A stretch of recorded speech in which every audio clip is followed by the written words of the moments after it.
Congress Tournament.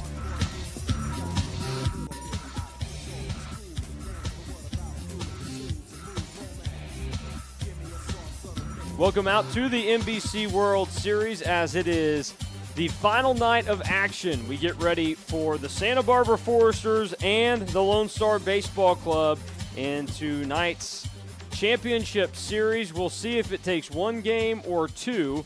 If Lonestar is to win, then we will have a second game. Santa Barbara takes game one, then we don't have to worry about anything else, and they are crowned champions for the second consecutive year.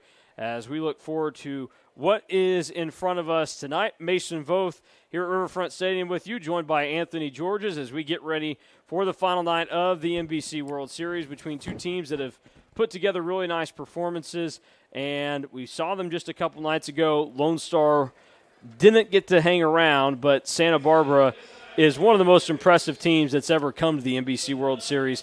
Not just in the entirety, but maybe the team we've seen this year because they've been unstoppable. Yeah, they've been absolutely incredible in every aspect. And you just look at the team totals, and they've been unstoppable. And when it comes to looking at the pitchers, we're going to see another sharp pitcher tonight. This roster is just built on all Division I athletes. And when you look back in years past, and I was doing some game prep tonight, I mean, there was so many players drafted in the last year in the Major League Baseball draft, including they had a guy go number 17 overall. So there's so much talent for the Santa Barbara Foresters, and let's just think about the culture. I mean, they've been here how many times? They're looking for their 9th championship win of the NBC World Series in the last 11 years. So the culture's there, the talent's there, and when you've got the culture built, these college coaches want their kids to go play for the best of the best, and that's what Bill Pentard has made in the Santa Barbara Foresters. Yeah, they have been one impressive team throughout this entire event, and we expect, I think, more impressive play from them tonight. For Lonestar, they get here after beating Cheney last night in a really exciting game where they had jumped out to a decent lead early, then saw it kind of fall back, even fell behind towards the latter half of the game, but were able to make their push, get back into everything, and things are looking a lot smoother now. So we will see how they come out and do in their rematch tonight. Sebastian Bahia out of the bullpen was phenomenal when it came down to it for Lonestar last night, as he went 5 innings out of the pen, giving them or close to it, giving them a much-needed rest in some spots. We saw Nathan Medrano come on, and he had to finish things off in that 9th inning after Mejia took it into the 9th, walked the batter, ended up bringing on Medrano, and he was good. He's not in the starting lineup tonight, but we imagine when it starts to get to a crucial point, whether it's Medrano's going to take to the mound, because he's been really the story of this tournament for Lonestar on the mound. Yeah, and I mentioned this earlier to you. The Cheney Diamond Dogs have been known for years now to be a very well-disciplined team at the plate. And to pitch 8 scoreless innings, and all of those innings combined, not giving up a single hit, it just shows how dominant he is. Santa Barbara, obviously, they're top of the class. There's a reason they've been here back-to-back years. I think they're going to have a hard time if they got to go up against Medrano, too. He's just got some filthy stuff. He's feeling it right now, and he believes in what he's got, and that's what it takes. So Nathan Medrano, he will make his appearance in some way tonight. Yeah, you certainly would expect that. We will kind of keep our eyes peeled for when he gets up. The assumption that I am under with the strategy would be you want to try and get through game one without having to use him. Again, that could be a really difficult thing to pull off. And then after that, you would make the move if you had to in that first game, but probably send him out for game two, see how much he can give you after throwing some pitches last night, getting the save in yesterday's ball game. It was going to be a little bit of a differential style of play here, as the Foresters are not just the best team here, but offensively they've been incredibly productive throughout this tournament, hitting over 350 as a team, scoring 38 runs in just a few games. They've played less than everybody else, as they have not lost yet. As for Lonestar, they've gotten here by being one of the other best pitching teams. Now, they don't hold a candle to what Santa Barbara's done, but they've struggled to put up runs themselves, just 32. They're hitting 230 as a team. They haven't taken a ball out of the ballpark. They've done this in a different way, but they've kind of just played the game that they've needed to play in the one game that they're in, as opposed to coming in and having one style that we're going to pound you every time out there. They've kind of been chameleons with the way they've played here. Yeah, and they've had to deal with some adversity too. I mean, look at last night. They jump out to an early lead, and then Cheney battles their way back. And, they don't panic when they get down on the verge of elimination. They score a couple of runs, and then, Mason, they get some insurance late, and then they rely on their star pitcher, Medrano. So they're doing it in all different forms. And tonight it's going to be a tough task against a team trying to win back-to-back championships. But at the same time, they've got to stick to what they've been able to do. And I think the key to tonight's game is see how far your starting pitcher can go, because you don't want to burn up your bullpen in game one if you can get to game two, because we know Santa Barbara's got the advantage in almost everything, but most certainly it's pitching. They've used very minimal pitching compared to what Lone Star has had to use. Yeah, and Ben Abram, who will be the man that gets ready to go, he came into this game only appearing in one game so far. That was a week ago. That was that game that ended up with all the funky weather that pushed the finale of it to a Sunday finish at Friends here in Wichita Westside Athletic Field. So Ben Abram is well rested, and he is going to get to go tonight. We will head into our first break on KQAM, and when we return, we will get you closer to first pitch at the NBC World Series as the Santa Barbara Foresters go for their 9th title, and Lone Star in their first trip to the finals in NBC World Series history obviously look for their first title. This is the 87th NBC World Series Championship powered by Evergy on KQAM. A 3! Take me out to the ball game. Take me out with the crowd. Buy me some peanuts and Cracker Jacks. I don't care if I ever get back, for it's root for the home team. If they don't win, it's a shame, for it's 1, 2, 3 strikes, you're out at the old ball game. All right! The man, the myth, the legend, does it again, Robert Black!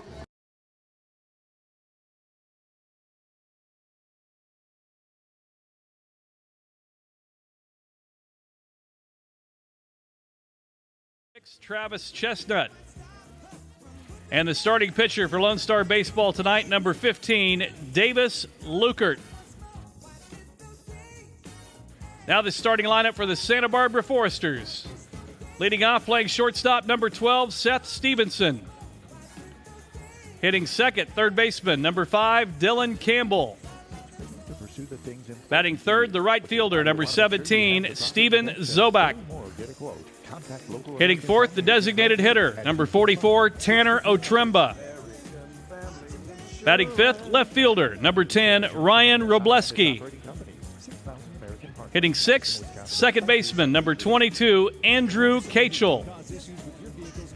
Batting seventh, first baseman, number 23, Nate Rombach. Batting eighth, catcher, number 15, Zachary Leach. Batting ninth, center fielder, number 1, Josh Stenson. And the starting pitcher tonight for the Santa Barbara Foresters, number 45, Ben Abram.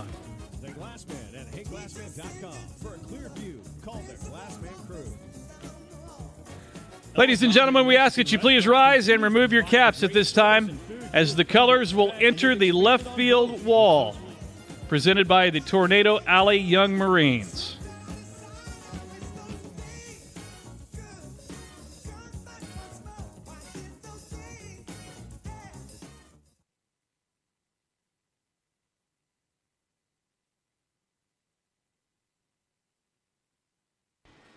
Ladies and gentlemen, at this time,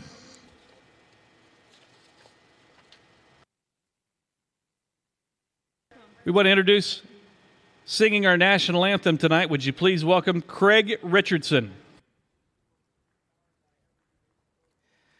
Oh, say, can you see by the dawn's early light what so proudly we hailed at the twilight's last gleaming, whose broad stripes and bright stars through the perilous fight o'er the ramparts we watched were so gallantly streaming, and the rocket's red glare, the bombs bursting in air, gave proof through the night that our flag was still there.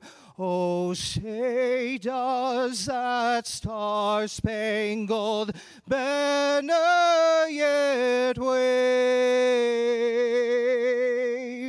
o'er the land of the free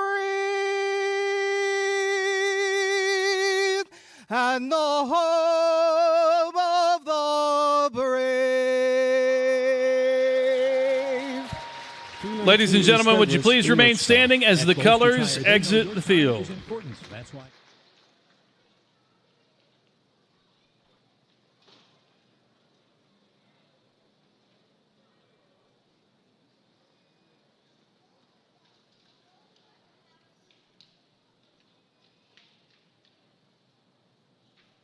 Let's hear it for Craig Richardson tonight, singing our national anthem, and the Tornado Alley Young Marines presenting our colors. 21st and Tyler has a selection of prescription sun eyewear that's so bright, everyone can wear shades. Where an Optometry has the names and styles in summer eye apparel people seek. Prescription eyewear from Maui Jim, Oakley, YDX, Ray-Ban, and Amphibia. The ones that float if they fall from the boat. Squinting in this beautiful sunshine doesn't have to be a thing. What are you wearing? I know what I'm wearing. Wear an Optometry, 21st and Tyler, or online at WAREN optometry.com. Hi, I'm Sharon. This is my son Jared. We own Derby Mattress, a local hometown family store. We have better prices and better quality, period. We are different from the box stores. We have no commission salespeople to pressure you. We have American-made mattresses to fit your needs and your budget. You come see us at Derby Mattress. You'll be glad that you did.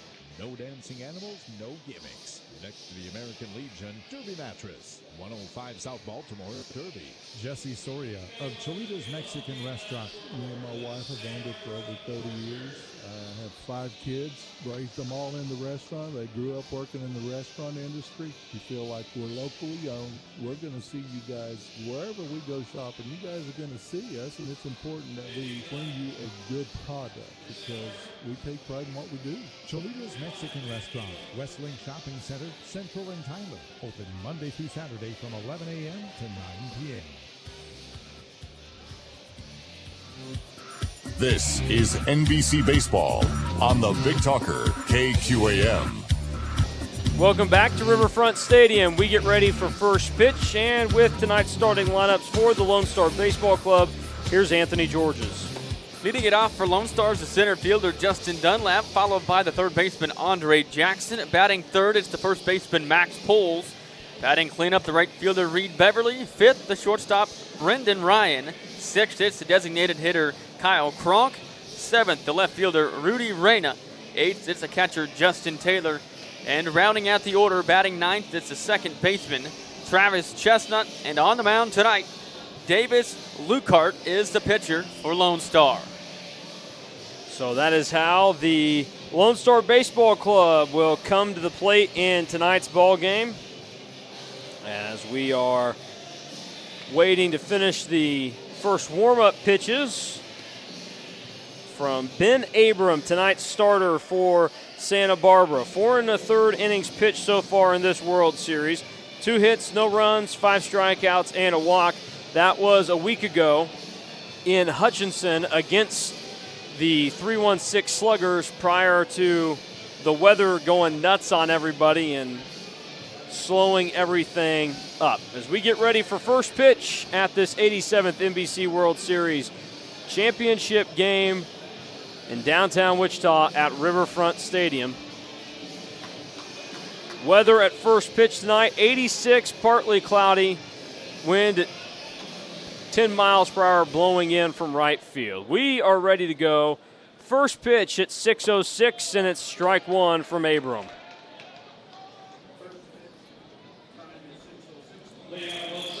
So, good way to start off to Justin Dunlap. 0-1, ground ball up the middle, base hit. And in similar fashion to how Dunlap has started the last two nights, it is a leadoff knock for him. He doubled leading off against Santa Barbara 2 nights ago, and then last night a leadoff single. So Dunlap tries jumping out early, and that's what Lone Star will have to do. So Andre Jackson will step in now. For Andre Jackson, this is third straight night he gets the start, and it's also his third different position. Weak ground ball charging in. Stevenson on to first, and keeping the foot there is Rombach. So he is able to get the out, but it advances Dunlap onto second base. So you got to get loud and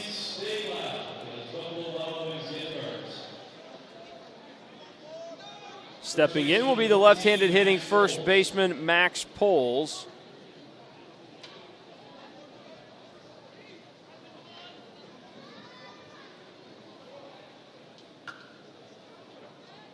Abram home with the first pitch, pulls out to the opposite field. Not too many steps needed from the outfielder Robleski, and that is going to be an out. Out number 2 to be exact.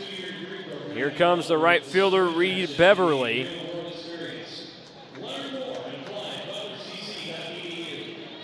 So he'll dig in. Beverly hitting .333 entering the final night of this NBC World Series. That Lone Star incredibly thrilled to be at. First appearance in the NBC World Series finals in their history. Opportunity with a man in scoring position in the first inning, and first pitch of the at-bat will miss outside. When these teams met up earlier in the week, Thursday night, Santa Barbara went on to win 8-0. Game ended after just 7 innings. And plenty of errors to go around from Lone Star. 1-0 outside as well. We expect to see a little bit of a different effort from Lone Star, though. A lot of that was just pure bad luck and a lot of baseball foolishness that just mounted in the same game. Normally, you won't see some of those plays happen in a week's time, bunched together. Instead, it all just happened in one game. Last night, much cleaner effort from Lone Star. Ahead in the count, 2-0 is Beverly. Throw home. That one will miss outside as well. So Abram was filling it up early and now has fallen behind 3-0. To Reed Beverly. 6-foot outfielder from Texas A&M. He's ready to go to CS 3-0. Going to have to be perfect for him to swing at. Most likely we'll just watch it come down the middle for strike one. Wasn't quite down the middle, but Abram is able to get it in the zone. So now the at-bat can become competitive. We'll see where this ends up.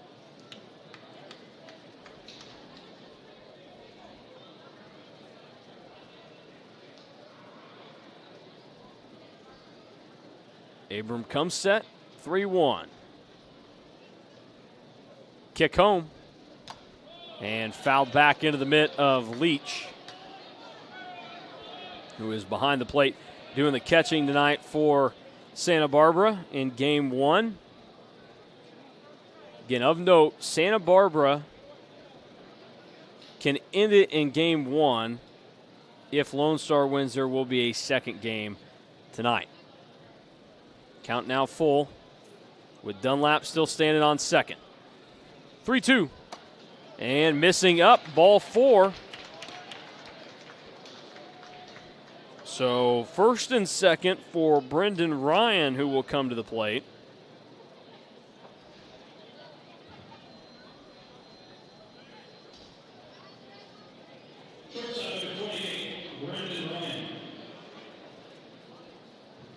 So Ryan, who will step up now. This is his first appearance with Lonestar at this NBC World Series. Abrams set after a long stare at second. Popped in the air and going to be out of play. So Ryan will have to return back to his spot.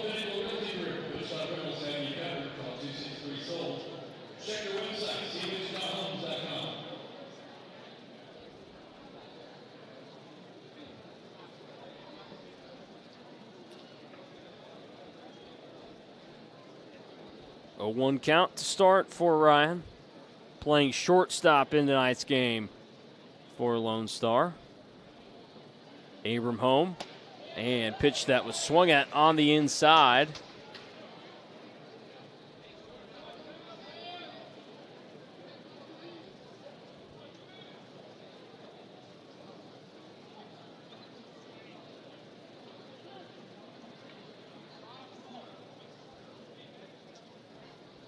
Oh, 2-2 down. Runners at first and second. Ryan just looking to dump this ball somewhere. And instead, it's a swing and a miss for strike 3. So Dunlap, for the third consecutive night, has a leadoff hit, and he gets left stranded for the second time in 3 days against Santa Barbara in the first. No runs in the top half of the inning for Lonestar. Santa Barbara coming up next on KQAM. We're working to develop various forms of renewable energy. We're helping the environment by reducing our carbon footprint. About half the power we provide today comes from clean energy sources. We're talking about wind and solar, and that's exciting. I believe that we are playing a huge role in renewable energy today, and we'll continue to play that role in the future.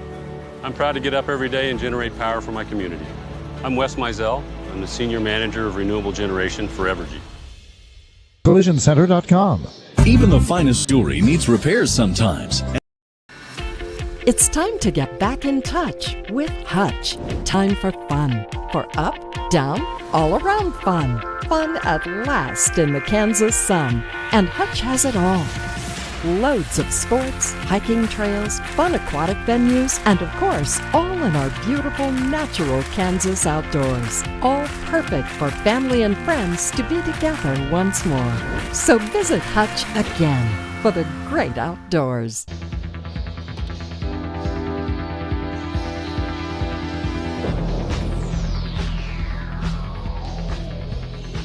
Welcome back out to the NBC World Series on KQAM. Mason Voth, Anthony George is with you tonight. Santa Barbara getting ready to come to the plate for the first time. Leading off, playing shortstop, is Seth Stevenson. Batting second, the third baseman, Dylan Campbell. Batting third, right fielder, Steven Zobak. Batting fourth, the designated hitter, Tanner Otremba. Batting fifth, and in left field, Ryan Robleski. Batting sixth, the second baseman, Andrew Kachel. And batting seventh, the first baseman, Nate Rombach. Batting eighth, catcher Zachary Leach. And batting ninth, the center fielder, Josh Stinson. Again, for the Foresters, that's Stevenson, Campbell, Zobak, Otremba, Robleski, Kachel, Rombach, Leach, and Stinson. As we get ready to see Seth Stevenson dig in for his first plate appearance of the night against Davis Lucart, the starter for Lonestar. Lucart, a righty from Austin, Texas, goes to school at Pepperdine. And first pitch misses up at 88 for ball one.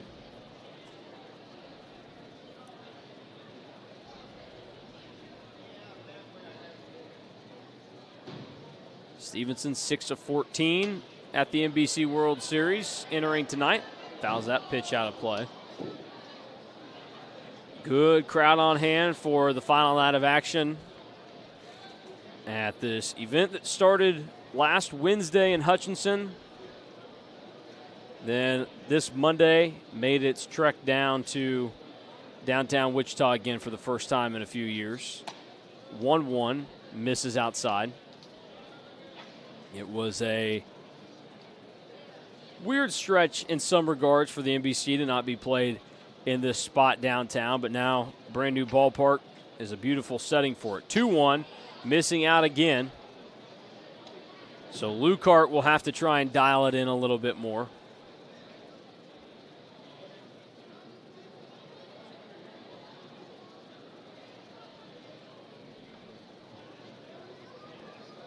Now the 3-1. Fouled back. So a 2-strike count for Stevenson. He'll have to watch for anything close.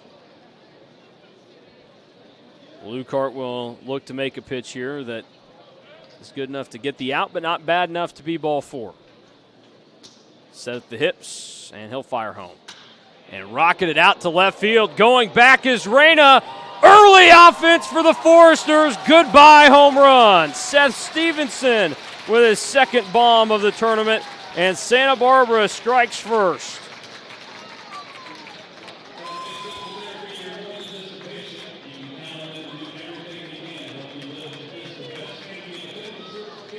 Stevenson's second of the tournament, the 5th for Santa Barbara here at the NBC World Series. And now Dylan Campbell gets to follow up that excitement. That was a shot tonight to get that ball out. Lucart bounces back with a first pitch strike to Dylan Campbell, third baseman tonight for Santa Barbara.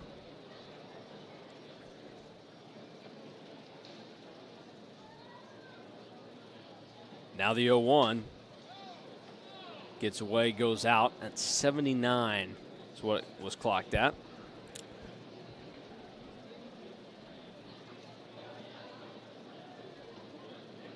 One home.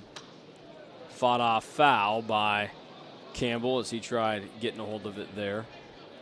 I tell you what, it's just absolutely momentum killing for that to happen to Lone Star. Already knowing you got run ruled by this team once, to work your way back into the count and then have the first batter you face go deep, just not a good way to get started for the Foresters, or for the Lone Star Baseball Club. Yeah, heartbreaking would be the way to kind of put it, because they've showed, I think, in many ways that they can be competitive with Santa Barbara. It just hasn't manifested quite yet.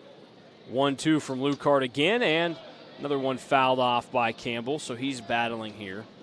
As mentioned, I'm not as hard as the box score is on Lone Star based off what took place Thursday between these teams. I think it was a lot of misfortune and bad breaks.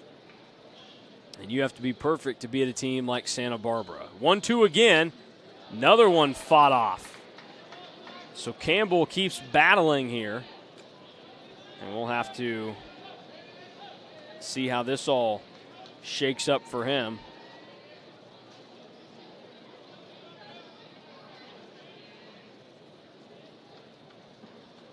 1-2 one more time. Another one fouled straight back. Mason, this is where it gets hard for Lone Star, because you're trying to do everything you can to make it to game 2. You're trying to preserve your pitching. You've already thrown 13 pitches. You don't have an out yet. You've only faced, this is your second batter, and you're wanting your starting pitcher to go as long as he can. You don't want to go to the pen, but if they just keep attacking the zone like this, Santa Barbara's going to keep running up the pitch count. 1-2. Another foul ball. So Campbell is ready for the fight with this 2-strike count, and Lucart is not prepared to throw him anything that's so bad that he's going to watch one go by. He's set, kicks the leg out with a 1-2. Another foul ball. So this at-bat keeps going. Who knows if it'll end.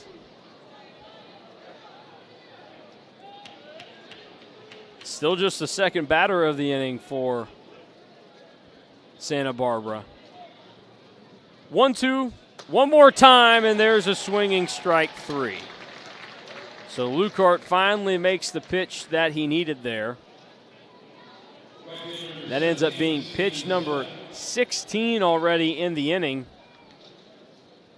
by Lucart, and that gives way to Steven Zobak, just 3 for 7 at this NBC World Series, getting a shot to be back in the starting lineup tonight. He's first pitch swinging and shooting one off foul.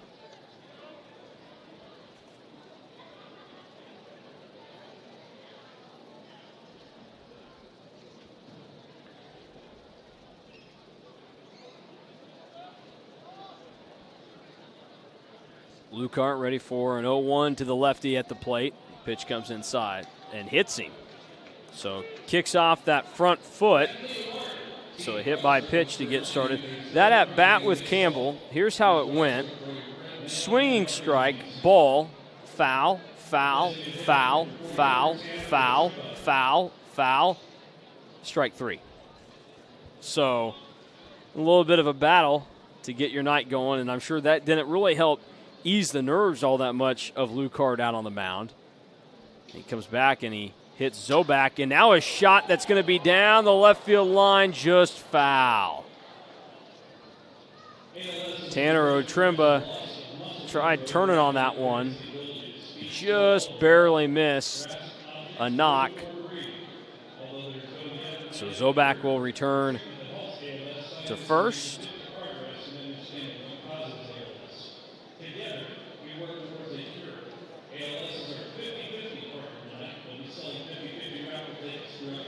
So it was a 10-pitch at-bat in total to Campbell to get the night going, with 7 of those 10 pitches being fouled back.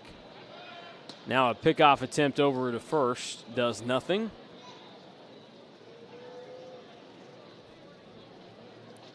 Otremba behind in his count, 0-1.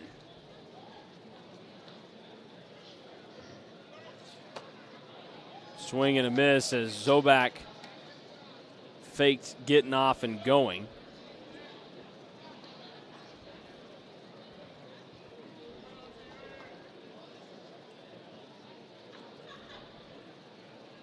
So another 2-strike count, throw over, and back in time. Opportunity to come back and get Otremba here would be huge for Lucart on the mound.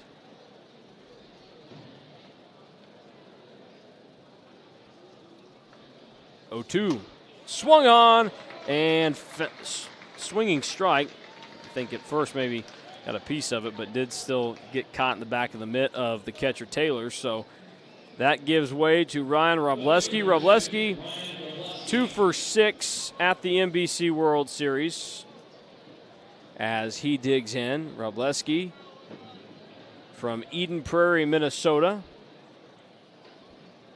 He'll be at Dallas Baptist this year. And he takes the first pitch outside. Defensively for Lone Star, Reyna in left, Dunlap in center, Beverly in right, Jackson at third, Ryan at short, Chestnut at second, and Poles at first with Taylor behind the plate. Throw home outside as well this time, so 2-0.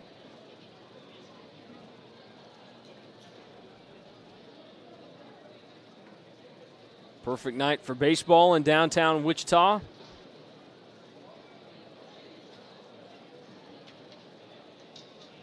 Good opportunity here for Robleski in a 2-0 count. And he takes the third pitch of the at-bat just up for ball 3. Good influx of Dallas Baptist players on this roster for Santa Barbara. It's another throw over, and getting back in time is Zobak.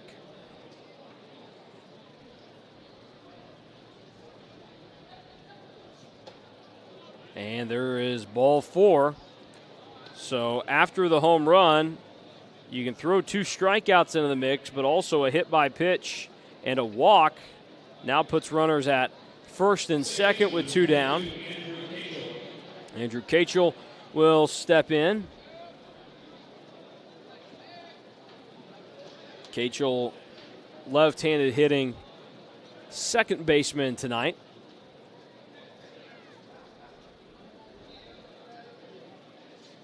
And he takes strike 1, catching the outside part of the plate.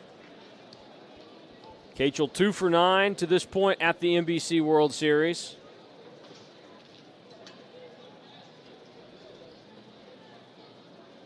Stare back by Lucart at Zobak, now ready to come home. And strike 2 is in. So Kachel still trying to kind of lock in and see what he's going to be getting from Lucart on the mound. Now he's going to have to battle. Taylor sets up on the outside. 0-2. Swung on and missed. Strike 3. 3 strikeouts in the inning from Davis Lucart, but the thing that burns him is the leadoff home run from Seth Stevenson. 1 run, 1 hit, no errors, 2 men left. It's 1-0 Santa Barbara after an inning of play at the 87th NBC World Series, powered by Evergy.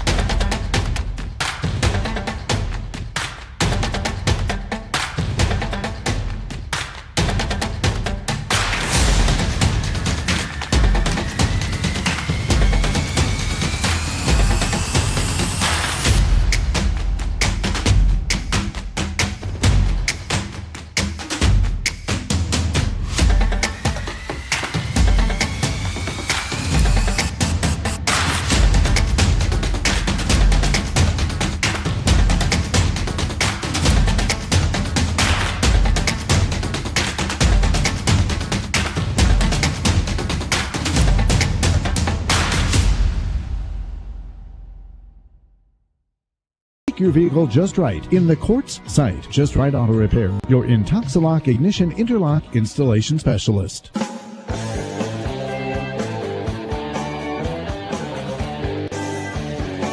at Riverfront Stadium, Mason Voth, Anthony Georges tonight as we bring you the 87th NBC World Series powered by Evergy. It is championship Saturday night here in Wichita. We have the champions out of the Syntex League, Lonestar Baseball Club from Austin, Texas, taking on the Santa Barbara Foresters. They won their division and the California Collegiate League, and they have not lost a game yet here at the NBC World Series, looking to repeat after they were 2020 champs a year ago. Ben Abram back out for his second inning of work. His first pitch comes a bit inside to the leadoff man, Kyle Cronk. Cronk is tonight's designated hitter for Lone Star. After him, it'll be Rudy Reyna and Justin Taylor. 1-0 from Abram. Fouled back.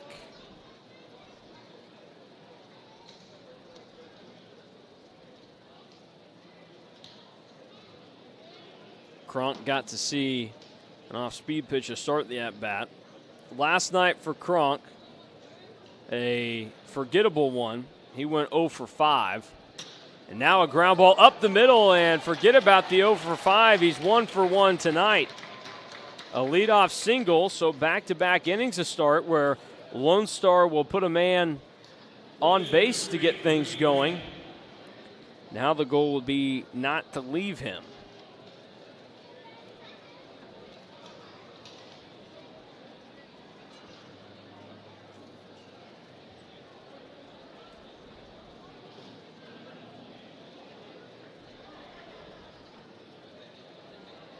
Abrams set, ready. Bunt shown.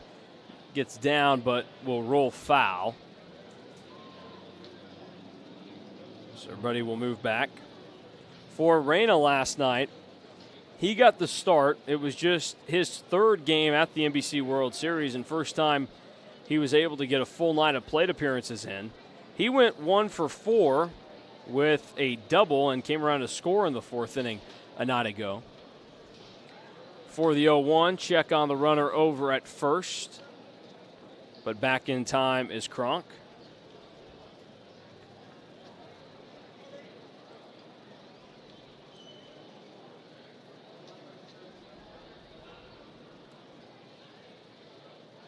Oh, 1 home. Bunt shown. Snap throw down to first. Got him!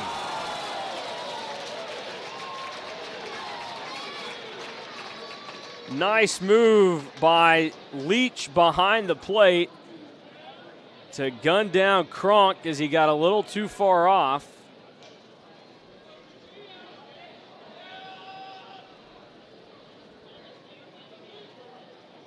Maybe a little bit of a question over there by Lone Star, but it was a good-looking play. It was close either way. And now 1-1, 1 down, nobody on, and there's strike 2. And that's just how fast things can change. Leadoff man on, 1-1, nobody out. And then, boom, all of a sudden it's 2 strikes, 1 out, nobody on. To Rudy Reyna. Got to come through here. He swings and misses at strike 3. So the first 2 are retired.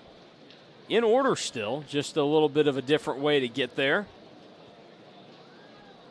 Now we will bring to the plate Justin Taylor, the catcher.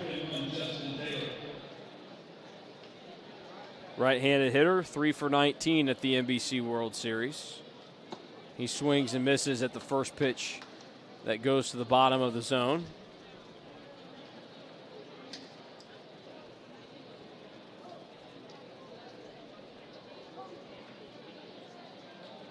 For Ben Abram, a native of Georgetown, Ontario, 0-1.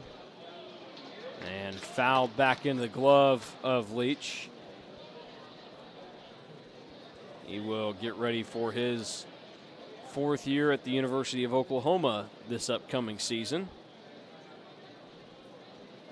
Mentioned a lot of Dallas Baptist going on this roster, a lot of Big 12 members. 2, strike 3 called as Taylor watches the 3rd strike of the at-bat go by, and the minimum is faced in the 2nd. No runs, 1 hit, no errors, no men left. We go to the bottom of the 2nd here at Riverfront. It is 1-0 Santa Barbara at the 87th NBC World Series, powered by Evergy. Davis Moore, we've served Wichita for over 60 years. We consider everyone who walks through our doors to be family. That's why we only sell the safest and most reliable pre-owned vehicles available. Each one goes through a thorough 171-point inspection, and if it fails, it's off the lot. Your used vehicle will never be worth more than it is today, and whether you're trading up or selling outright, Davis Moore will give you top dollar for your vehicle. Come see us at any Davis Moore location or check us out online at davis-moore.com. Providing Wichita with high-quality ingredients at the best. Kansas, the shortest distance between a problem and its solution is trust. Every day in each community we serve, the Eaton Roofing and Exteriors name stands for the best value, quality, and service in roofing, exterior siding, windows, and doors. Through every season across the state, Eaton Roofing and Exteriors stands for the life of your home. We're the licensed registered contractor for all your roofing and exterior remodeling needs. Eaton Roofing and Exteriors, a name you can trust.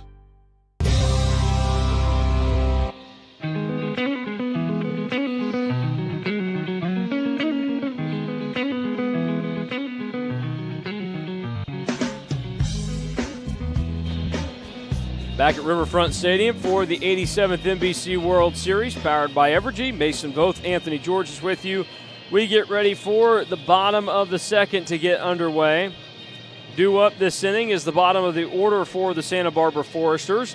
Nate Rombach, Zachary Leach, and Josh Stinson will come to the plate. Watch out, though, especially for the last 2 guys due up this inning, because Leach and Stinson have not hit like bottom of the order guys at the NBC World Series.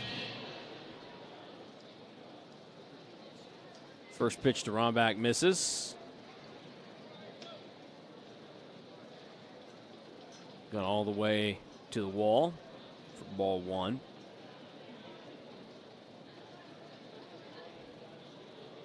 (1-0). Good off-speed pitch by Lukart.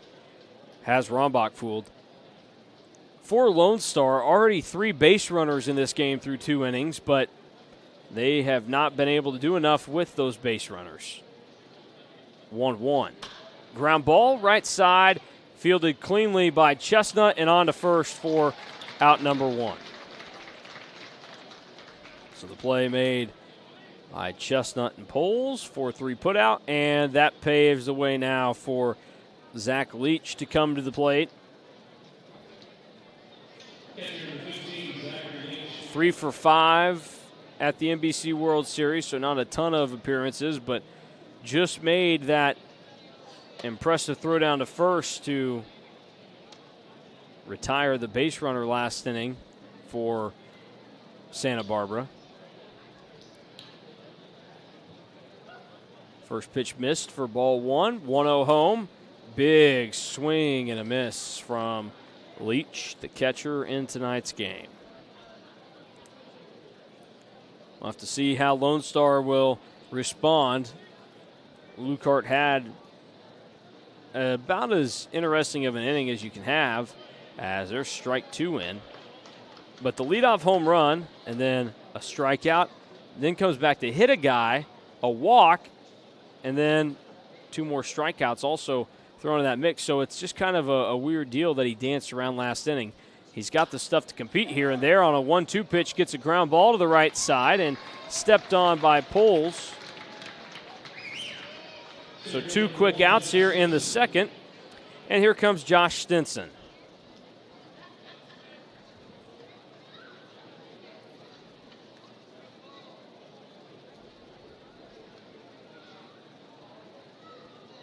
Stinson, native of Lawrenceville, Georgia, plays for his home state Bulldogs. First pitch of his at-bat is strike 1.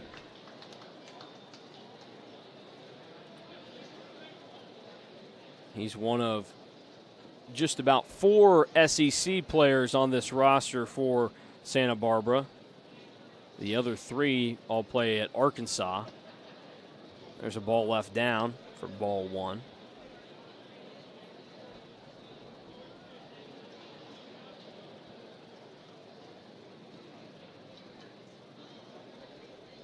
Two down, nobody on. 1-1 home from Lukart. Forced foul by Stinson. If he is to reach, we will reset the order here in the second with Seth Stevenson. Santa Barbara in the all-white with royal blue pinstripes tonight. Going with royal blue caps. 1-2. Another foul ball from Stinson into the third base side seats.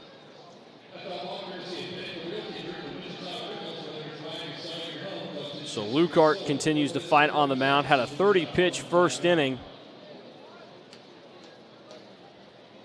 So he's already thrown quite a few tonight. Trying to get out number 3 right here. 1-2, and Stinson must have caught a piece of that ball.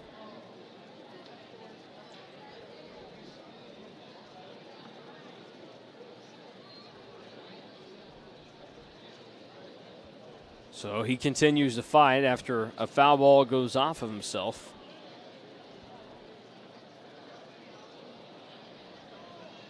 Lukart staring in. Ready to come home.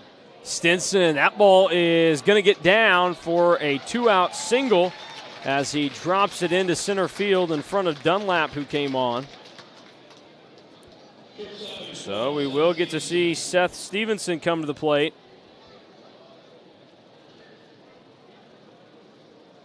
He adjusts his batting gloves before getting into the right-handed box this evening.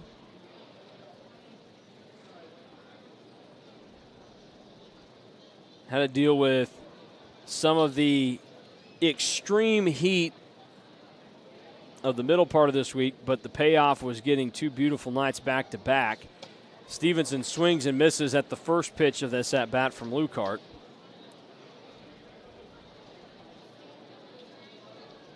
.43 pitches to this point in the game for Lukart.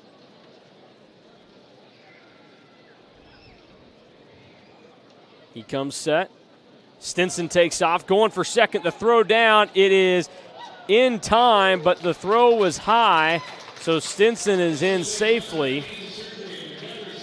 And a stolen base for the Georgia Bulldog.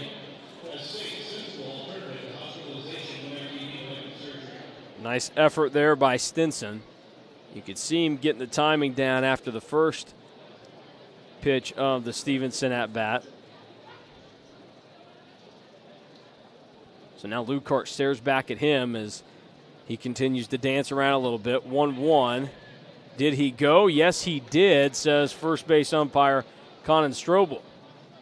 Umpiring crew for tonight's championship game: Ben Harlow at second, Josh Shepis at third, Mark Wagers behind the plate, and Conan Strobel, as we just mentioned, down the first base line.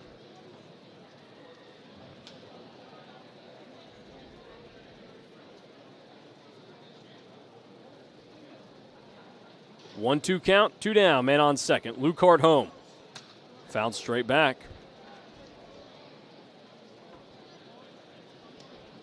One-two count, then a foul ball. Lucart may start to have negative flashbacks to that first inning where Dylan Campbell battled him for a 10-pitch at-bat that saw 7 consecutive foul balls before Lucart was able to miss the bat for strike 3. He'll try and speed that process up here. 1-2, went off speed, but that one stayed up for sure, maybe even a little bit in. So the crowd wanted a called strike 3, but wise the layoff from Stevenson.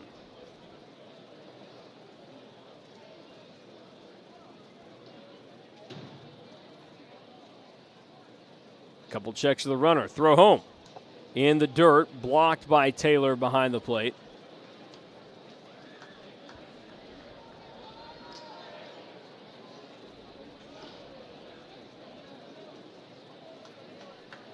So now the count has gone full.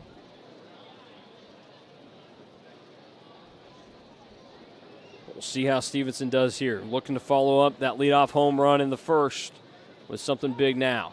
3-2, swing and a miss, strike 3. Fourth strikeout of the game for Davis Lucart. In the inning, no runs, 1 hit, no errors, a man left. Santa Barbara still leads at 1-0 as we get ready to head to the third at the 87th NBC World Series, powered by Evergy. If you want one. Laces needs more, come on.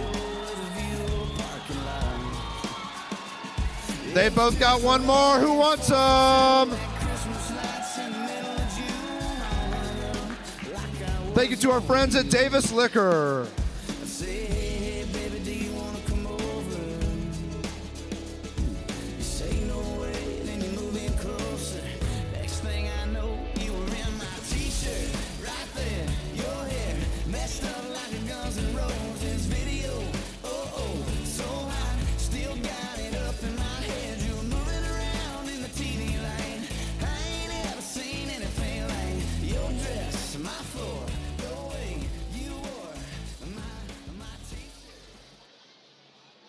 Taking pride with meticulous work on each project is Ray Roofing, online at wrayroofing.com. Welcome back to the 87th NBC World Series, powered by Evergy. We get ready to kick off the third inning of action with Travis Chestnut, the 9-hitter, leading off for Lone Star. And with the third inning, here's Anthony Georges. Santa Barbara out in front just by a run. Lone Star, after giving up the leadoff home run, has kept their pace, not frightened at all. And now we'll see if they can even things out. 9-1-2, Travis Chestnut, followed by Justin Dunlap, and then Andre Jackson due up. Lone Star has had 2 base runners tonight from Austin, Texas. Lone Star trails Santa Barbara 1-0. And back on the mound, it is Ben Abram. And Chestnut, his first time at the plate, he'll dig in from the right side. And here comes inning number 3 at the NBC World Series. Swinging at the first pitch, fouling it back. No balls into strikes. So both teams have got a couple of hits. Actually, they've had 3 base runners. The last time for Lone Star, they had the leadoff man Kyle Kronk on. And as a matter of fact, in the first 2 innings, they've had the leadoff man on both times, unable to do anything with them. And this one comes across at 87, called strike 2. So no balls, 2 strikes to Travis Chestnut, the second baseman for Lone Star. He's only batting 188 here at the NBC. 0-2 pitch, swinging and missing and striking out is Travis Chestnut, so he'll go back to the dugout. And that is strikeout number 4 for Abram. And now 1 away here in the top of the third. Back to the top of the order, Justin Dunlap led the game off with a single up the middle. But he was left stranded at second base. And we'll see what he can do in attempt number 2. 1 away, top of the third. This one hit sharply down the line. It's going to stay outside of the bag for a foul ball. No balls and a strike. This is the fourth year Lone Star has made the trip to the NBC World Series. This is their first ever championship game. So it'll obviously be the best finish they've ever had. And you just add up the wins from this year. They've got 4 wins here at the NBC this year. It's more wins than they've had over their first 3 years combined. So it's been a successful trip to Hutchinson and now Wichita for Lone Star. The only thing that can make it better would be a World Series championship. This one hit out to left center field, down for a base hit, and Justin Dunlap is 2 for 2 with a couple of singles, and now there is a 1-out single. It'll bring up the third baseman Andre Jackson. So they've had the base runners, just haven't been able to advance them. As Dunlap was left at second base, Reed Beverly was left stranded at first, and then back in the second inning, they got the leadoff man Kyle Cronk on, but he was picked off over at first by the catcher Zachary Leach. So with 1 away, runner at first base brings up the third baseman Andre Jackson, 0 for 1 on the night. And he swings the first pitch, hits it well down the right field line. That one is foul. And it'll send Dunlap back over to first. So Lone Star has now got 3 hits. Still unable to get a run across. For Jackson, it has been a struggle here at the NBC World Series. He's only batting .143.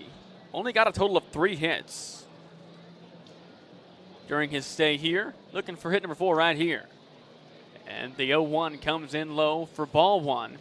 And it's now a ball and a strike. The pitch count looking pretty solid so far for Abram. 23 strikes and now 8 balls. So just over 30 pitches here with 1 away in the top of the third. And the right-hander sets, kicks his leg, comes home. Runner takes off for second. Leach throws down to second, and the tag is laid. And in time, safe is Justin Dunlap, and a stolen base. So both times he's been on, Dunlap has got a single, and he's also advanced to second. We'll see if they can advance him with 1 away in a 2-1 count in the top of the third. Lone Star out of Austin, Texas.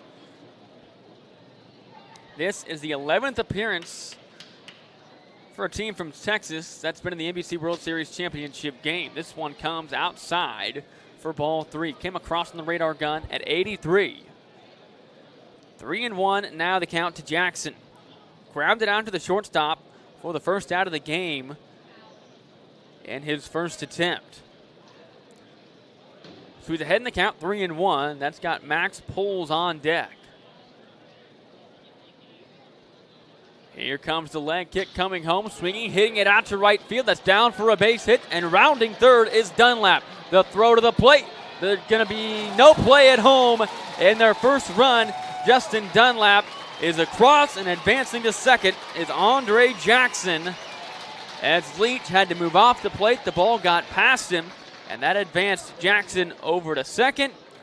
And Dunlap comes across for the first run of the game for Lone Star. They're on the board, and things are tied up with the go-ahead run standing at second base.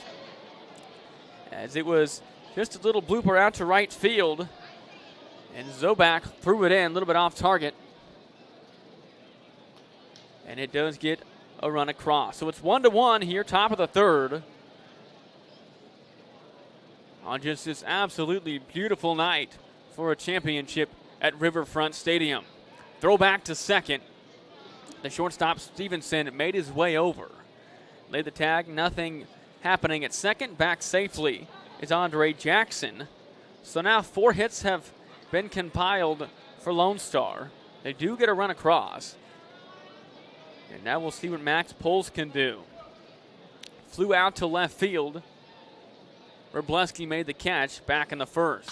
And swinging, hitting this one down the line. It's going to stay fair. The flip to Abram at first, stepping on the bag for out number 2. Max Poles is retired as he hit it right down the line. Romback underhanded it to Abram. And now there are 2 outs With the go-ahead run, Andre Jackson now over to third. And we'll see if they can get him across. It's going to be the right fielder, Reed Beverly. He walked and was left stranded back in the first. Prime opportunity to pick up an RBI and give his team the lead. 2 away, top of the third. Lone Star has tied it up. And here's the first pitch of the at-bat, swinging and missing. 0-1. That one came in, clocks the gun at 83.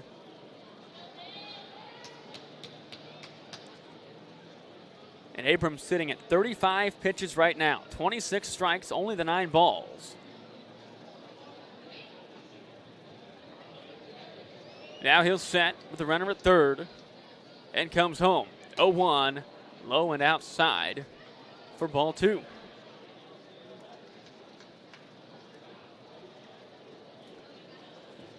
The Wichita Wind Surge, this is their home facility here at Riverfront. Got a couple more games against Tulsa. They dropped their game last night. It's only supposed to be a 7-inning game due to the rain delay. But I believe they're going to be on the road again for another week. And swinging and missing here is Reed Beverly. But nonetheless, a beautiful ballpark here where the Wind Surge play at Riverfront Stadium. Glad to have the NBC World Series back in downtown Wichita. And we're glad to bring you the coverage here on KQAM. Did want to thank those watching over on the NBC World Series YouTube page as well. Had a nice following over there for the past couple of weeks as well. 1-2 count with 2 away. Coming home, swinging and hitting this one well out to left or out to center field. Stinson is going back, and he'll make the catch. And the inning is over. A couple of hits, a run comes across. We go to the bottom of the third, tied at 1 apiece in the championship game of the NBC World Series. Back pain, all kinds of sprains. If your knee replacement aches when it starts to rain, at Advanced Physical Therapy, we treat that. At Advanced Physical Therapy, we treat that. Concussions, arthritis, carpal tunnel, tooth, fibromyalgia, Parkinson's, we've got the treatment for you. At Advanced Physical Therapy, we treat that. At Advanced Physical Therapy, we treat that.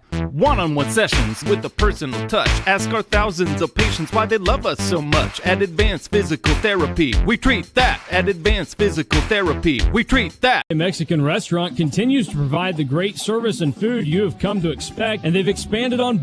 We're working to develop various forms of renewable energy.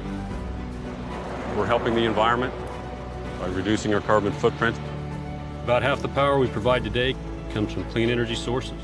We're talking about wind and solar, and that's exciting. I believe that we are playing a huge role in renewable energy today, and we'll continue to play that role in the future. I'm proud to get up every day and generate power for my community. I'm Wes Mizell. I'm the Senior Manager of Renewable Generation for Evergy. We sending this one out to all the listeners. Come on, don't stop. Welcome back to the ballpark. Anthony Georges, Mason both on the call tonight. It's the Foresters and the Lone Star Texas Baseball Club. And we're knotted up at 1 apiece. Lone Star is back in the field. We go to the home half of the third and due up. It's 2, 3, and 4. Dylan Campbell, Steven Zobak, and Tanner O'Trim. But to the heart of the order, we'll see what Santa Barbara can do. They've been tested a couple of different times. Nothing too severely, though, as they played a good team against Hayes on Monday, come out with the win. And we'll see what Lone Star can do here, knotting things up in the top of the third. And the first pitch here to Campbell is a called strike 1. Campbell struck out back in the first.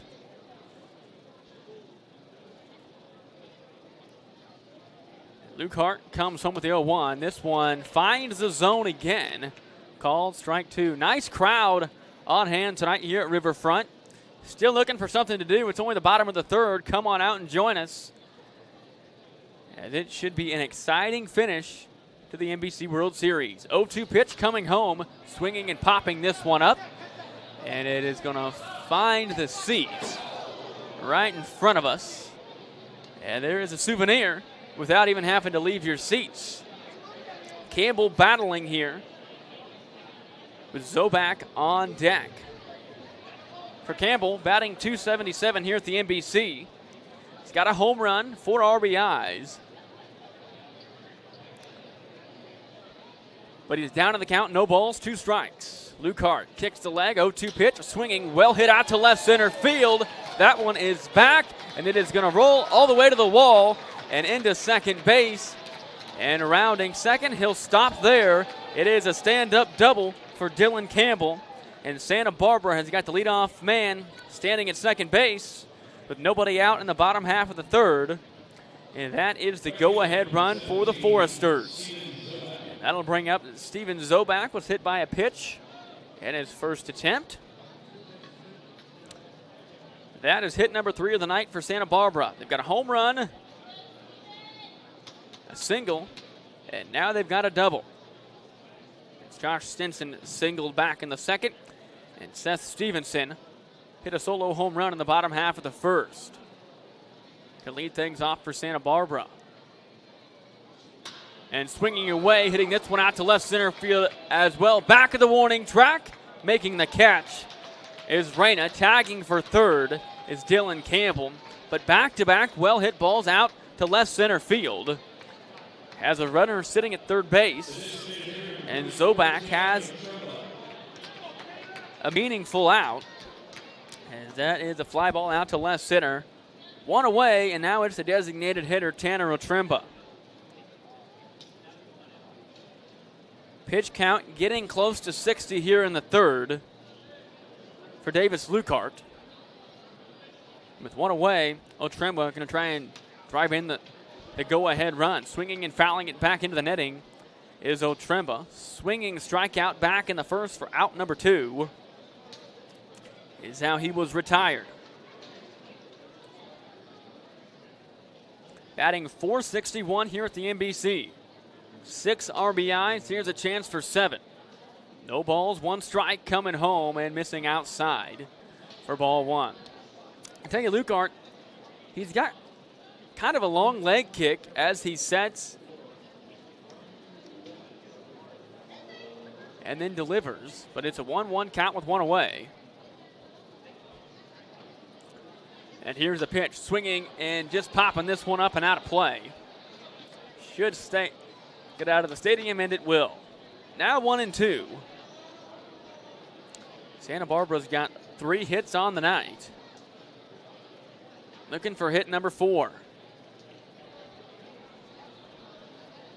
The Foresters have got 8 NBC World Series championships. Looking for number 9 here. They're 8-2 overall in championship games here at the NBC. 1-2 pitch coming home. Hit third base side, fielded. And he was going to throw home. Now he'll throw to first, and just in time, he'll retire Tanner Otremba. Jackson spun around, was wanting to go home, didn't have enough time. Santa Barbara takes the lead. Dylan Campbell will come across and score. And now 2 away. That is RBI number 7 for Tanner Otremba. Another successful out, and now it's Ryan Robleski. And he walked in his first time. 2 away, nobody on the bases. Swinging and missing here. Swinging through is Robleski.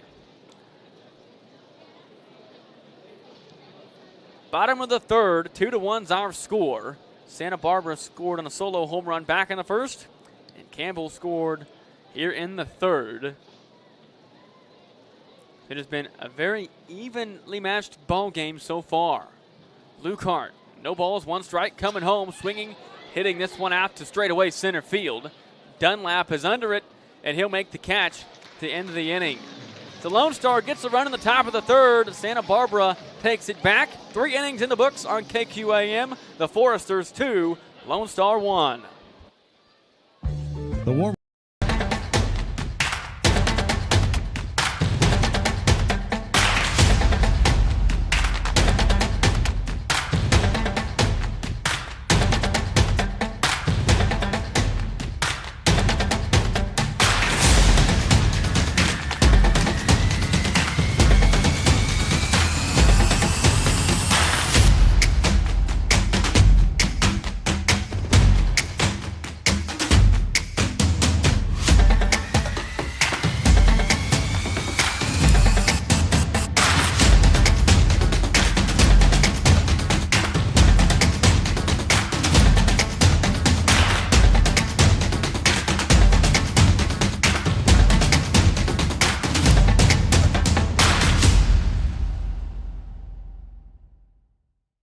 And that is still our goal today. Cholitas Mexican Restaurant, Central and Tyler.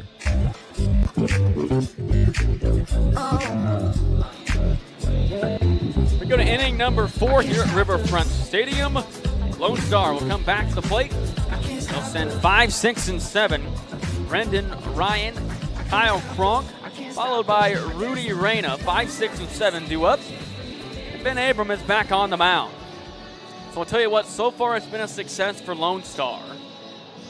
We knew they got run ruled a couple of nights ago. They were going against a team that has really had all the momentum all week.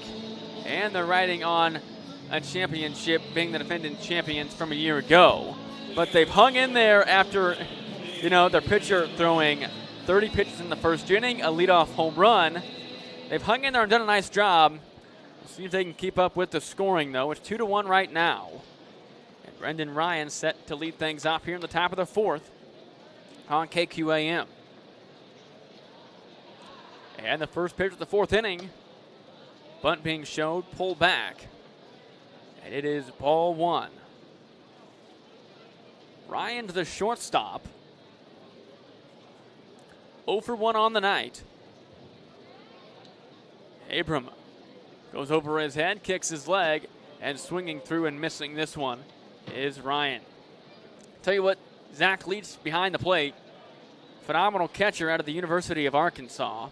He came in on Monday night, I believe in the 4th inning. He didn't start the game, but he came in, and he ended up being player of the game. There's a called strike 2, and he hadn't looked back. 1-2 now the count to Ryan.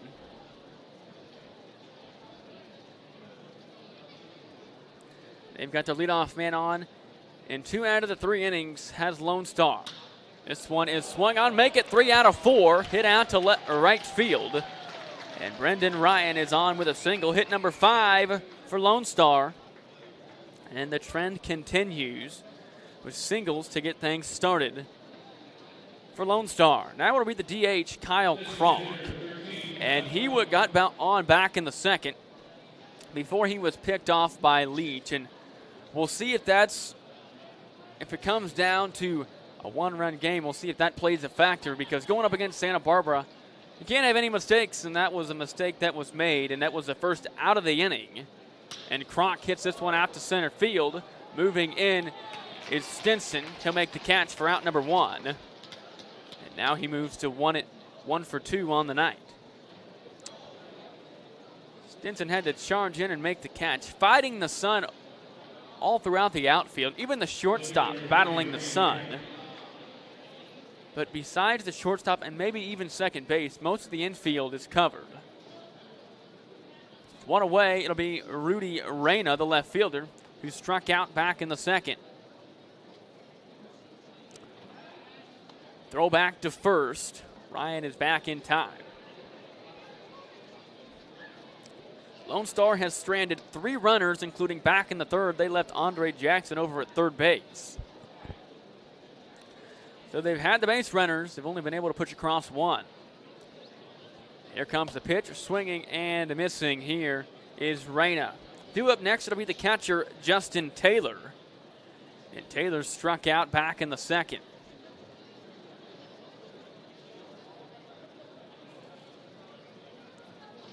Five hits for Lone Star. 3 hits for Santa Barbara. 1 error for the Foresters as well. Renner taking off for second, and this one hit to the shortstop. Nice, or a late bounce, but nice recovery. Throw over to first, got him. Ryan is into second base, and I'll tell you what, that ball took a late bounce. Mason, it could have threw everything off. He did a nice job of just collecting himself, realizing the only play he had was 1 and getting the out. Yeah, he got a bad hop right there, and that, if he doesn't make a fantastic play like that, I mean, there's a chance you got the runner going. Maybe we even see Ryan attempt to come in and score there. Another note, already 5 hits for Lone Star. They just had 3 in the total game against Santa Barbara on Thursday night. So they've been able to hang in there. Yeah, that was a phenomenal recovery by Stevenson, because he was thinking, too, step on the bag, then throw to first. But it took a late bounce. He didn't get offset by it. Instead, he just went to first. So Ryan's into second. And now Justin Taylor's due up with 2 outs. No balls into strike to Taylor. He ended the inning with a strikeout back in the second, trying not to end it here in the fourth with a runner in scoring position. Here's the 0-1, swinging through and missing here. Now it is 0-2. They've left 2 runners in scoring position already. If they can't bring across Ryan, it'll be 3. They've had runners in every inning. However, they didn't strand anybody in the second due to the pickoff, Kyle Kronk. 2 away, runner at second is Brendan Ryan. No balls, 2 strikes. Abram trying to get out of the inning. Here's pitch number 47, swinging and missing, striking out. It's Justin Taylor, and they get out of the inning without giving up any more runs. A hit, a man left on. We go to the bottom half of the fourth. It is the Foresters 2, Lone Star 1. Need a place to kick back and enjoy? Kansas, the shortest distance between a problem and its solution is trust. Every day in each community we serve, the Eden Roofing and Exteriors name stands for the best value, quality, and service in roofing, exterior siding, windows, and doors. Through every season across the state, Eden Roofing and Exteriors stands for the life of your home. We're the licensed registered contractor for all your roofing and exterior remodeling needs. Eden Roofing and Exteriors, a name you can trust. Steve Anthemides with Athena Jewelry. My dad opened the doors of our family jewelry business almost 50 years ago, and today we are the longest standing independent jewelry store in Wichita. People tell us we treat them like family, and in addition to a massive inventory, we take a lot of pride in creating unique, one-of-a-kind pieces, as well as same-day sizing and repair in most cases. So take this as my personal invitation to come see us, Athena Jewelry, 219 East Douglas in Wichita.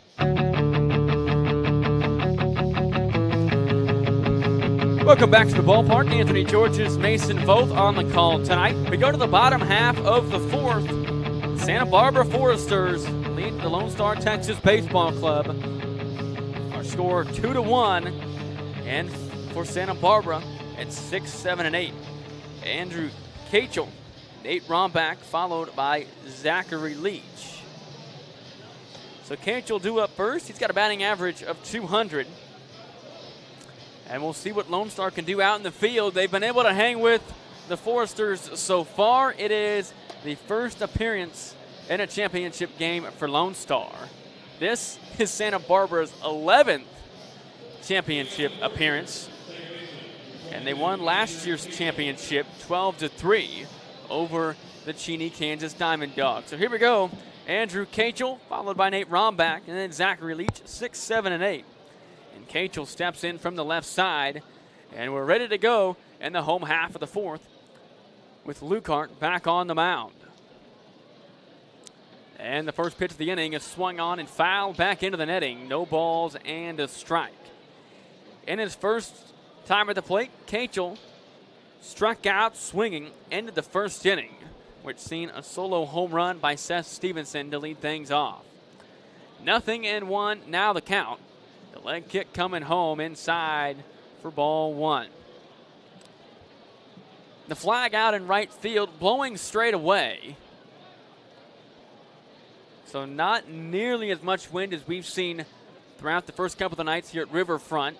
Wind not playing as much of a factor as it did on Monday and even Wednesday night. This one misses high for ball 2. 2-1 now the count to Kachel, the second baseman for the Foresters. He is batting 200 here at the NBC. Here comes the pitch. Swung on, hit well out to right field. This is hit well going back to the wall, and it is gone. A solo home run from Andrew Kachel. That puts the Foresters ahead by 2 runs. Their biggest lead of the night on a solo home run out to right field. Andrew Kachel will round third and give the Foresters a 3-1 lead. That is the 4th hit of the night, and that is the second one that has left the field. It is now 3-1 on the leadoff home run by Andrew Kachel. So both home runs tonight have been leadoff home runs. And now it is Nate Rombach. And Rombach takes the first one in there for a called strike. And on that one, Cachel even went against the wind as it cleared the seats out and got onto almost the concourse out there in right field. And swinging and fouling this one back is Rombach. Nothing in two. Nobody out here in the bottom half of the fourth. And the Foresters flexing their muscles now with 2 home runs through 4. 0-2 pitch coming home and missing low and outside for ball 1. Zachary Leach, the catcher, is due up next. Nate Rombach 0 for 1 on the night. Looking to change that here. 1-2 hit out to left field, down for a base hit, and he does change it. Now 1 for 2 as he is digging for 2 and quickly puts on the brakes. There's still nobody out. We get a leadoff home run by Andrew Cachel, and then Nate Rombach hits one out to left field. And the Foresters will try adding more insurance with the catcher, Zachary Leach, coming to the plate. So we'll run in the first, a run in the third, now a run here in the fourth. And Lukart, here comes pitch number 70. This one hit into the gap out in right center field. That is down, and digging for 3 is Rombach. The throw to third, not going to be in time, advancing to second. And a hands first, head first slide as he is into second base. Zachary Leach goes to second, Rombach over to third, and the Foresters have found their bats. Now with hit number 6, and we're going to get a visit out to the mound. That was pitch number 70 for Davis Lukart. And there's still nobody out here in the bottom half of the fourth. The Foresters have picked up 6 championships since 2010. And they won in 2011, 2012, 2014, 2016, and then again in 2018, and then last year in 2020. They've got 8 total championships as they lead this one 3-1, and 2 runners are in scoring position with Leach over at second and Rombach over at third. And now home plate umpire comes out, breaks up the meeting on the mound, and it looks like they're going to stay with Davis Lukart. As it was a single for Leach, and he advanced to second on the throw. And now it'll bring up the Georgia Bulldog, Josh Stinson, and he singled back in the second. Chance for an RBI right here and get some insurance. 6 hits for Santa Barbara, 5 hits for Lone Star. And Lukart comes home, hitting it down the first base side, drifting out of play and into the seats. No balls and a strike to Josh Stinson.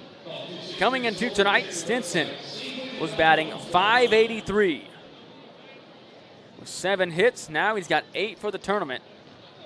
Looking for hit number 9. 0-1 is the count. Acting out in the bullpen for Lone Star after the visit. And here comes the 0-1.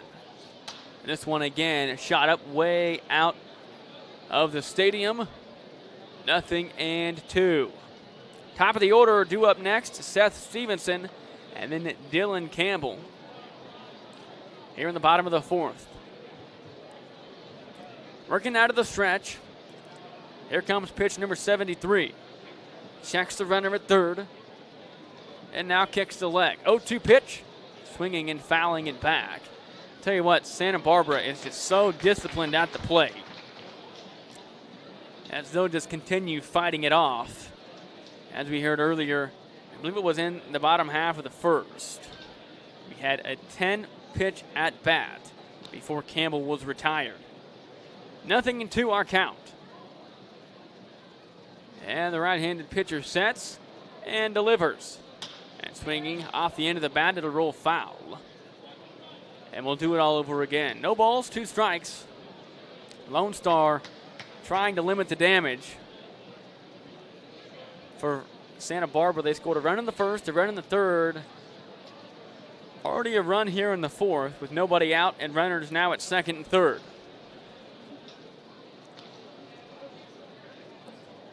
Big open stance here for Stinson. No balls, 2 strikes. Here's the pitch. This one is hit out to right field. Beverly near the line is under it. The throw to the plate. It is on target. Swiping home, not in time. And Rombach scores.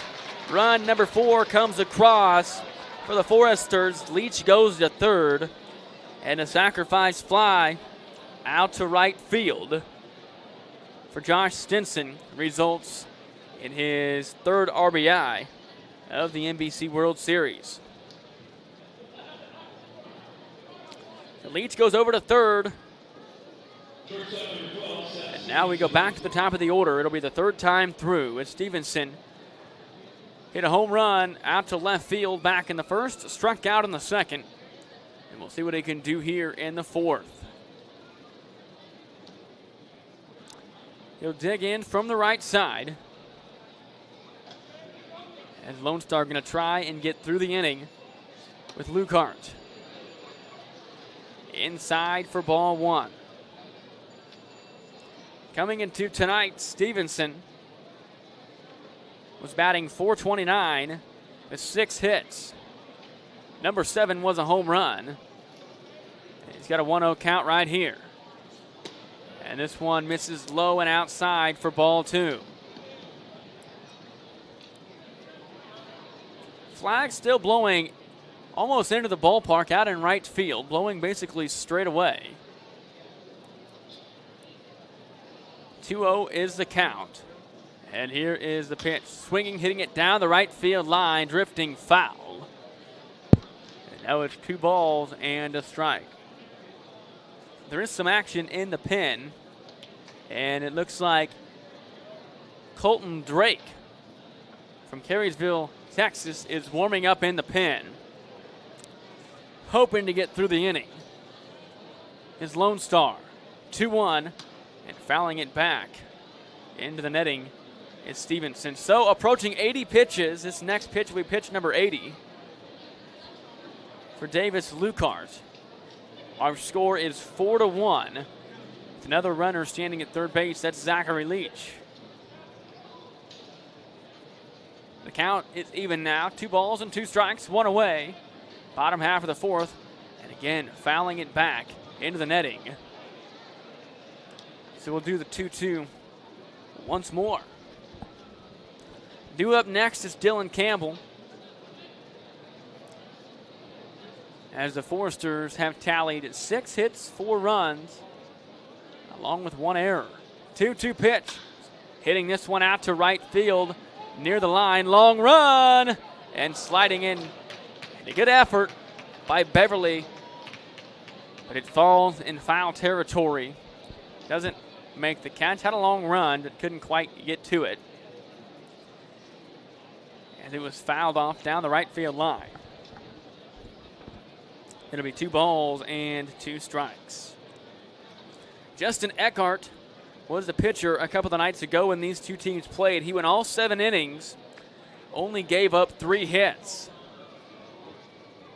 In that game, Santa Barbara tallied 12 hits. They're halfway there right now. 2-2 count. Reaching out, poking it foul.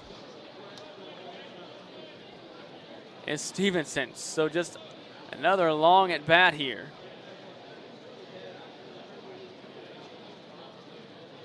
Five straight foul balls from Seth Stevenson.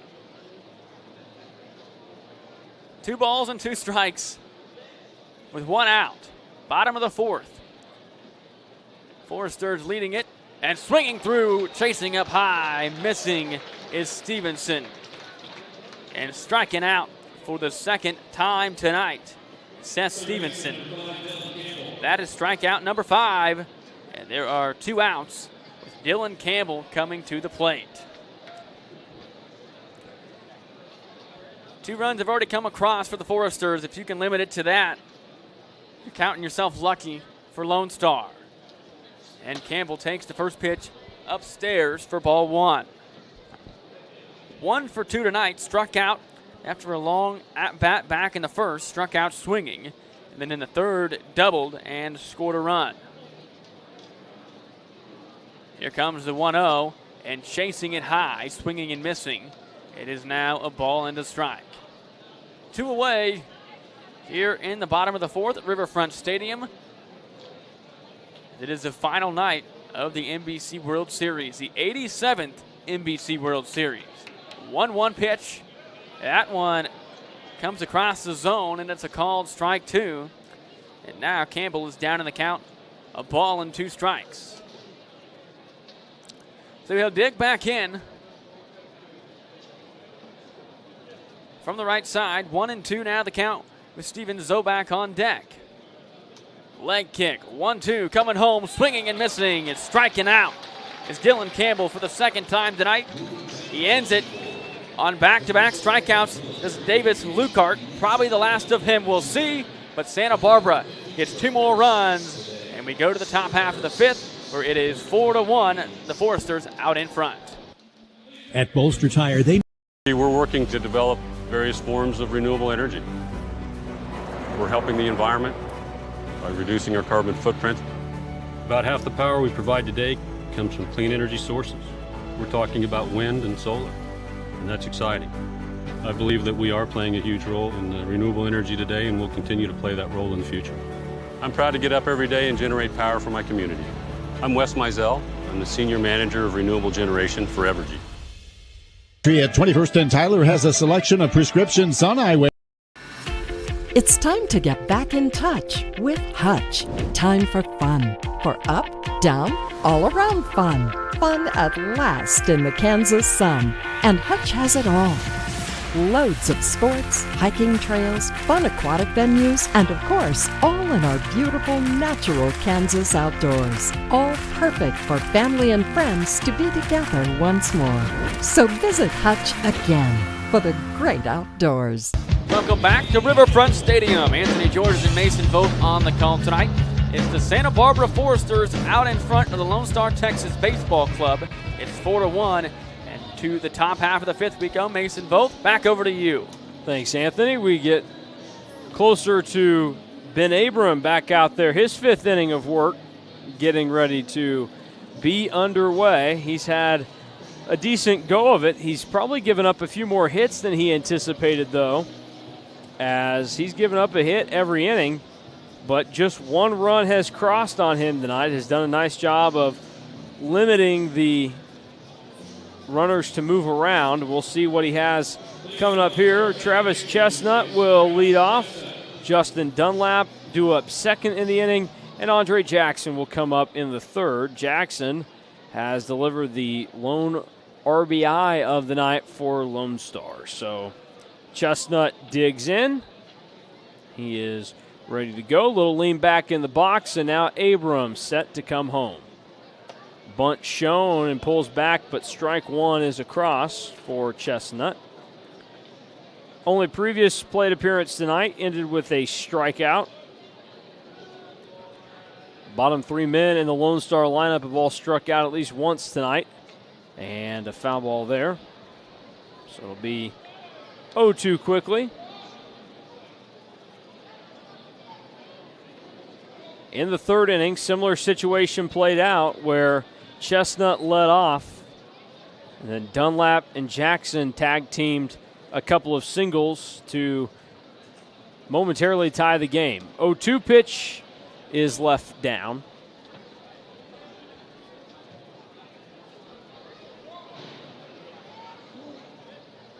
First ball of the AB. Abram rocking a little bit on the mound, now set. From the windup, 1-2.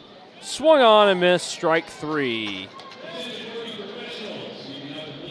So Chestnut not thrilled about that, as you can tell by his reaction.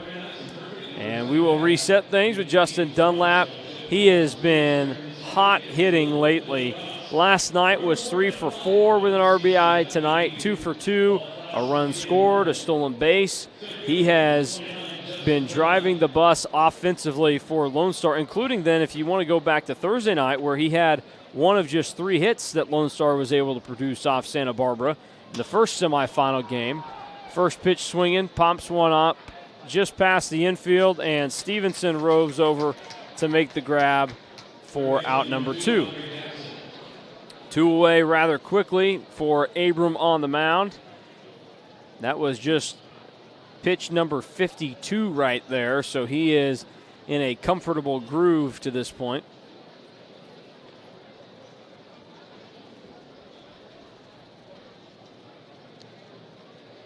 Andre Jackson comes to the plate. He's driven in 4 runs at the NBC World Series this year.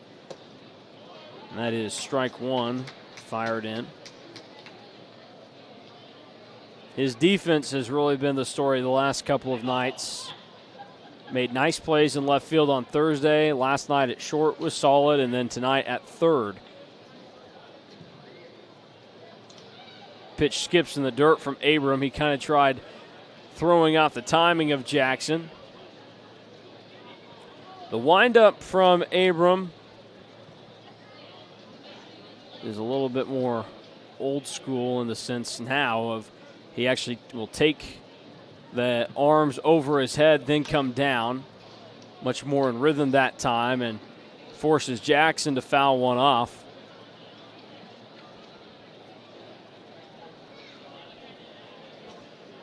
So a strike away from getting out of the inning rather quickly and bringing the Santa Barbara Bats back up to the plate.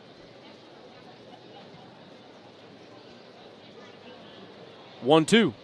Swing and a miss, strike 3. So Jackson is down. Second strikeout of the inning from Ben Abram. 3 up, 3 down. We head to the bottom of the 5th with Santa Barbara on top 4-1, halfway home at the NBC World Series. Davis Moore, we've served Wichita for over 60 years. We consider everyone who walks through our doors to be family.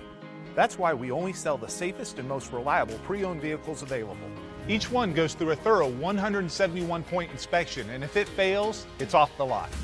Your used vehicle will never be worth more than it is today, and whether you're trading up or selling outright, Davis Moore will give you top dollar for your vehicle. Come see us at any Davis Moore location or check us out online at davis-moore.com. More in Derby. To better serve you, Slusser Auto.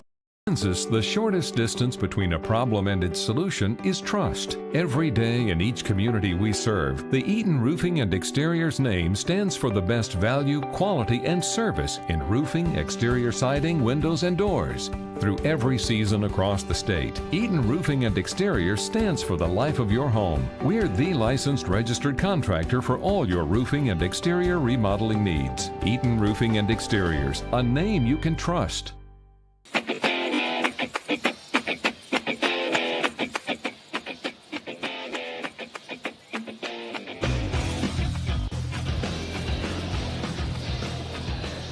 Davis Lucart is going to be stretched out a little bit further here. So we shall see what he has left in store and how quickly the leash may be on him, as still up and working in the bullpen is Colton Drake, just throwing back and forth a little bit.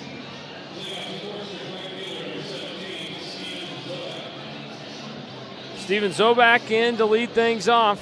He is 0 for 1 tonight, was hit by a pitch in the first inning.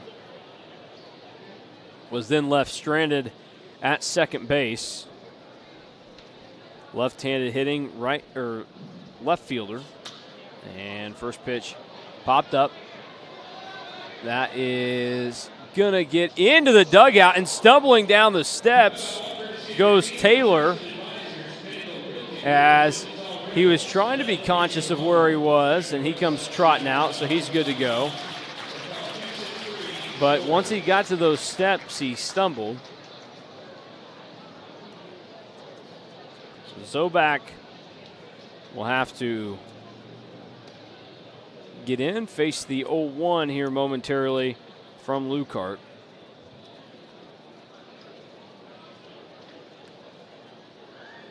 Been the start of the innings, the leadoff man that has killed Lucart in this game.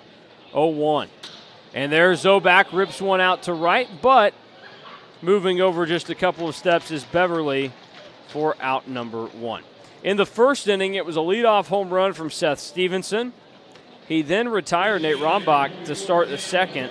But in the third, a leadoff double was the only hit of the inning, and it ended up working Dylan Campbell around to score. And then last inning, a leadoff home run, a single, and another single, and a sac fly allowed 2 runs to score. So it was big to get that first out there as Otremba shoots one to center. Still going, back to the wall. It's down at the base of it. Otremba is around first, and he is in with an easy stand-up double. He hit that ball probably about 397 feet. Needed a little bit extra to get it out to dead center. And that will bring in left fielder Ryan Robleski. He is 0 for 1 tonight, walked back in the first inning. Lucart, despite some of the noticeable struggles tonight, has sprinkled quite a few strikeouts in to his mix this evening. 6 Ks through 4 1/3 so far. He'll come home and strike 1.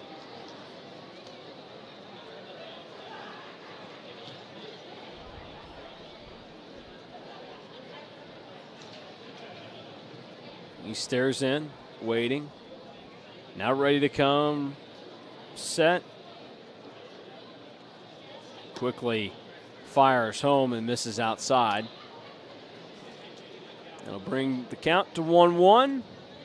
1 down with Otremba out at second. So Otremba now tonight, 1 for 3 with an RBI. Came last inning on his ground out. Now Otremba takes off, got a good jump. The slide in, he is safe.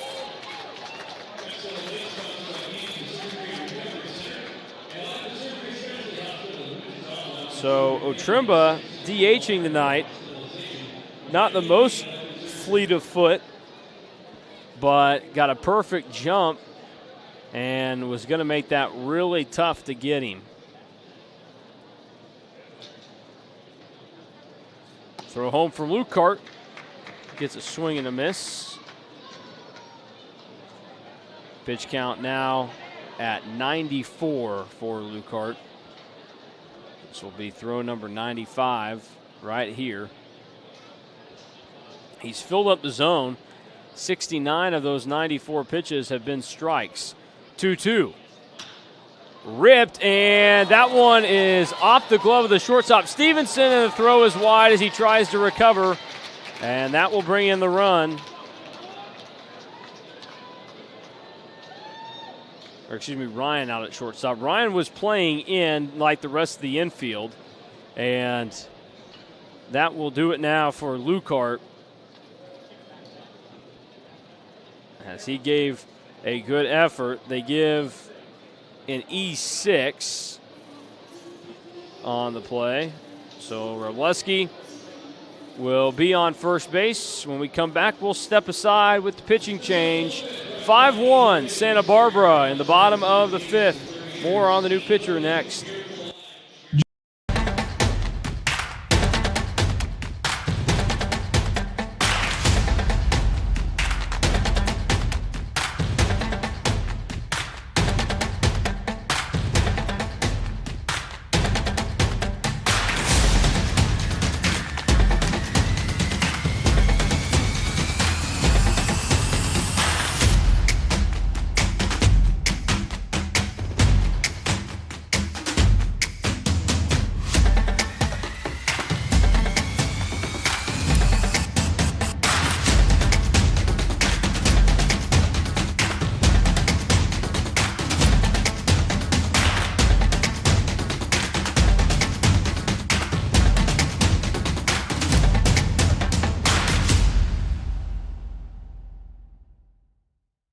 as much time as we want to make sure it's perfect. Norris Collision Center of Goddard. See more at norriscollisioncenter.com.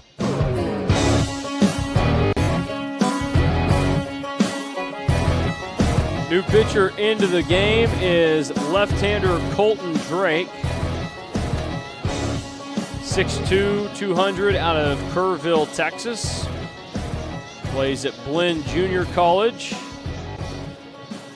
the home of former K-State great Michael Bishop before he went on to be the greatest Cat quarterback of all time. Also a guy who went on to win a national championship in college and an NFL MVP award, lost in the Super Bowl. Cam Newton played quarterback at Blinn in between Florida and Auburn.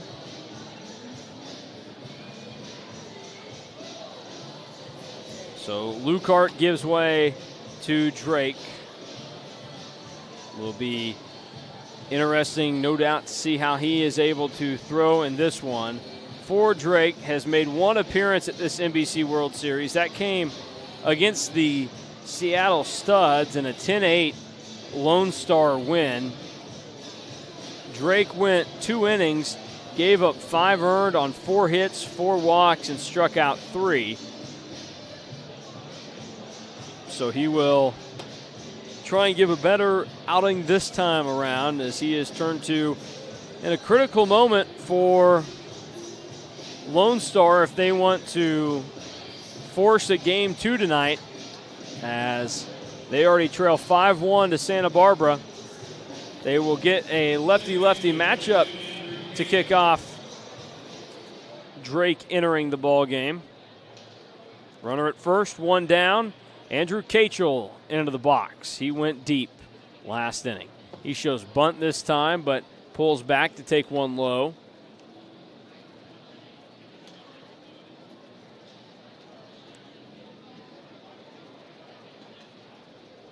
Lefty Drake set. Now fires home, missing down. There's a glove by Taylor back there.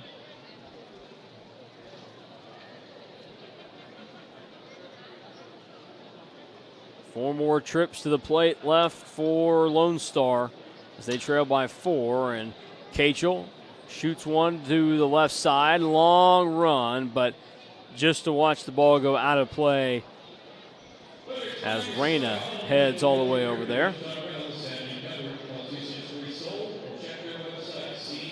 Wind's starting to change, maybe just a touch. Still blowing in a bit, but not as straight in from right field as it was. Starting to cut across the field a little bit more. Throw home to Kachel in the dirt and scooped by Taylor.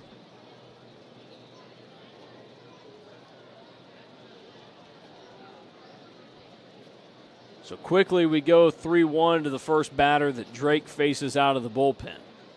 I'll have to make a pitch here. And the 3-1 runs in for ball 4.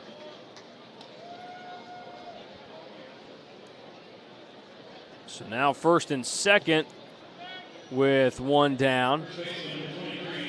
And as we mentioned, for Colton Drake, walks were an issue against Seattle in his lone appearance 8 days ago, where he walked 4 of the 15 batters he faced. Now Nate Rombach in. He singled last time through. And Drake will step off for a second, get a little reset for himself.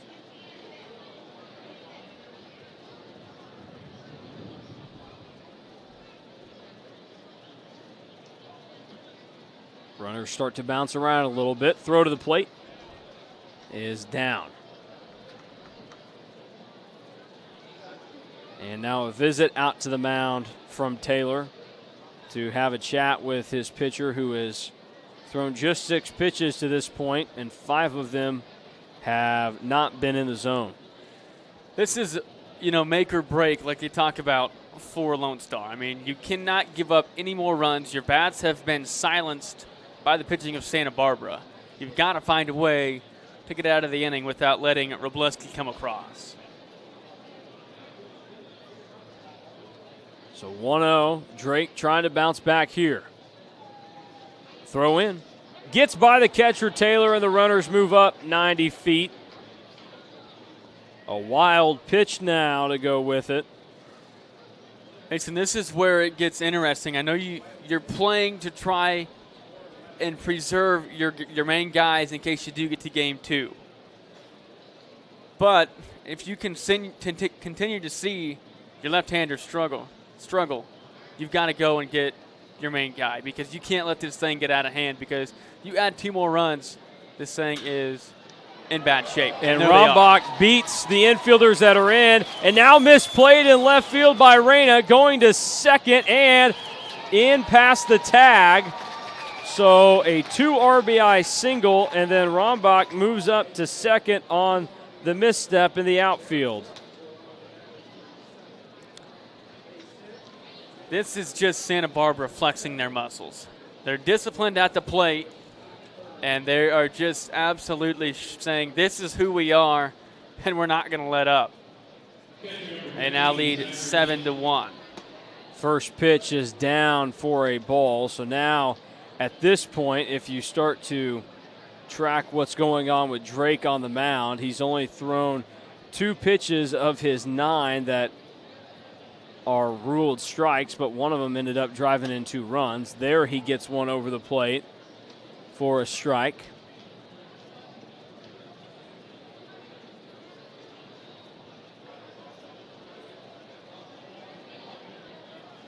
Zachary Leach at the plate, 1 for 2, and takes ball 2 right there. Leach's hit in the game came last inning when he was the 3rd consecutive hit to start off the 3rd frame. 2-1, missing way up and out. And a hitter's count for Leach, who can unload here if he wants.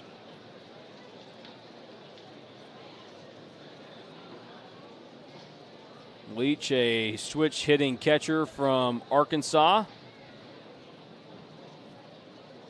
3-1. And he takes that one just out for strike 2.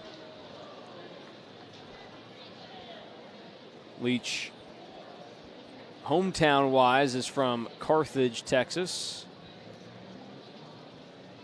The full count pitch. He turns on it, out to left field, going back, no doubt about it. Another one on the board for Santa Barbara. They lead it 9-1 as Zach Leach goes yard.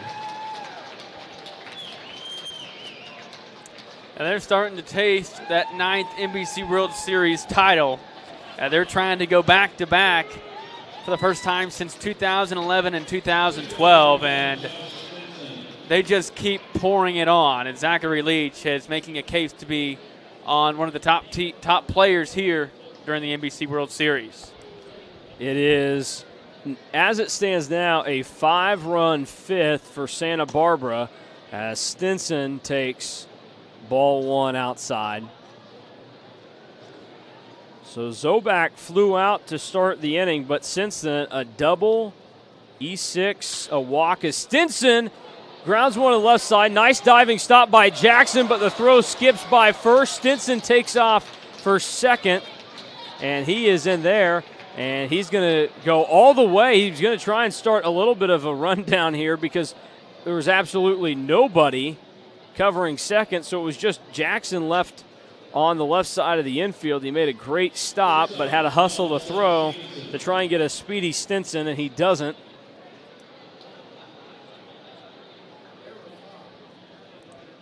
They're going to give an error on the play. So Stinson now at second.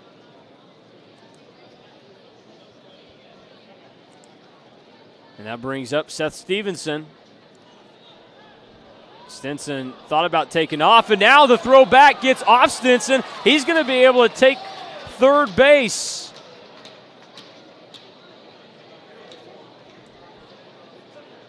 And they're going to give an error now to the pitcher, Drake. So bad goes to worse.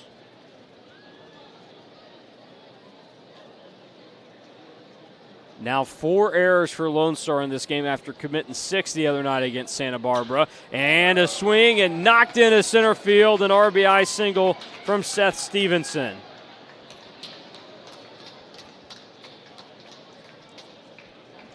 And, I mean, at this point, Anthony, we talked about it. You're not even in the mindset to throw Nathan Medrano out there after how things have gone. Yeah, no doubt about it. I did want to mention this for those that, are maybe unsure of how it works here in the championship game. There is no run rule. For the Foresters, it is 10 runs after 5. They lead by 9 runs right now.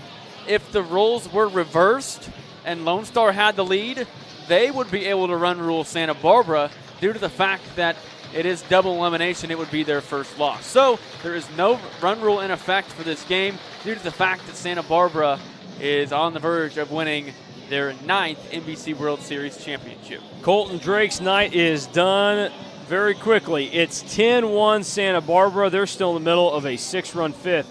More on the new pitcher when we come back. So I walked into Just Right Auto Repair on the north side of the road at 4312 West Central. Kansas, the shortest distance between a problem and its solution is trust. Every day in each community we serve, the Eaton Roofing and Exteriors name stands for the best value, quality, and service in roofing, exterior siding, windows, and doors. Through every season across the state, Eaton Roofing and Exteriors stands for the life of your home. We're the licensed registered contractor for all your roofing and exterior remodeling needs. Eaton Roofing and Exteriors, a name you can trust. Most important meal of the day, breakfast. Each Monday through Friday at Spears Restaurant and Pie Shop, you can enjoy the daily breakfast chalkboard special. A different breakfast every day for only $6.50, and it comes with coffee. And don't forget the weekend buffets. Saturday breakfast buffet from 8 to 11, Sundays from 8 to 10:30. A full all-you-can-eat breakfast buffet each weekend morning. When it comes to breakfast, the only name you need to know is Spears Restaurant and Pie Shop.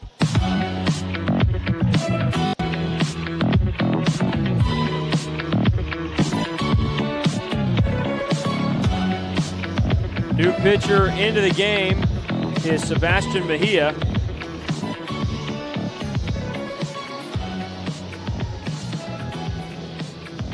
So Mejia, who went 4+ last night, is going to enter tonight's game now.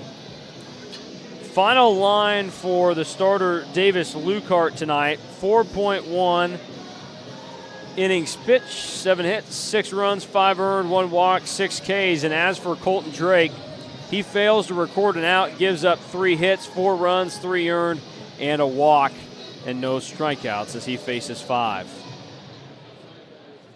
So here comes Dylan Campbell, 9th batter of the inning, and strike 1 is across there.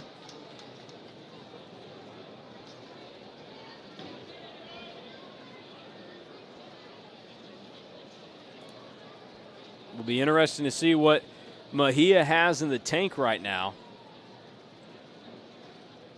0-1. That one misses up, it would appear. So this is going to be Mejia's 4th appearance at the NBC World Series. And he has been solid all throughout. Another pitch misses. Last night in 4 innings, 3 hits, 3 walks, 1 run allowed. But other than that, he's done a great job. 1.68 ERA in his 3 combined appearances. Will be interesting to see how far he can go tonight, though, as the 2-1 is outside.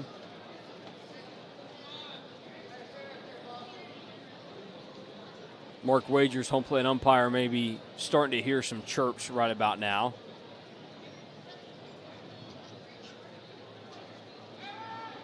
Throw on to first, and back safely is Stevenson.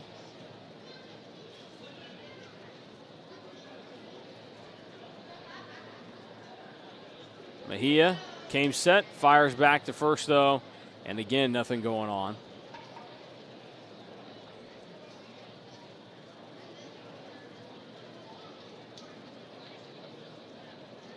Now the throw home, and popped out of play. As it bangs up above us. But boy, how this game has turned around. We were tied heading into the bottom of the 3rd, and then Santa Barbara was able to add another run. So they reclaimed the lead 2-1 and then added 2 in the 4th, and now so far 6 in the 5th, but still more on the table, and that pitch runs inside and hits Campbell. So a hit by pitch out of the pen from Mejia.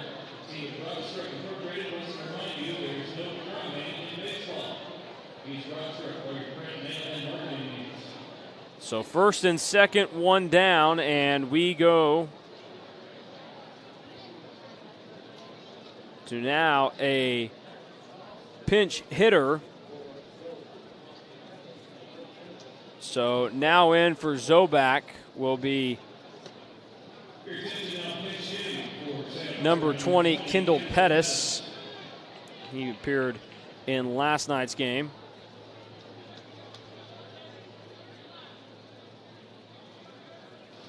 First pitch was in for strike one, and there's strike two.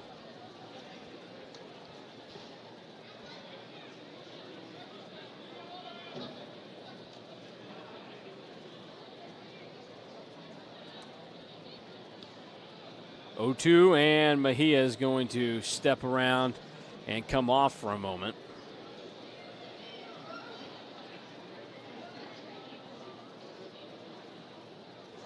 Oh-2 ripped into left field. That ball is down. Going to get all the way to the wall. One run is in. A second run will try coming in to score. The throw will not happen as the ball is dropped by the cut man. It is a 2 RBI double for Kendall Pettis.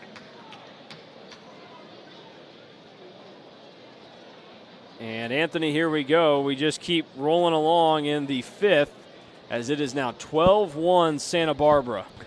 I think this is almost an exact replica of how things went last year for the Foresters. They scored 12 runs, and they gave up, I believe it was 3 runs in the ninth, so Cheney didn't get shut out.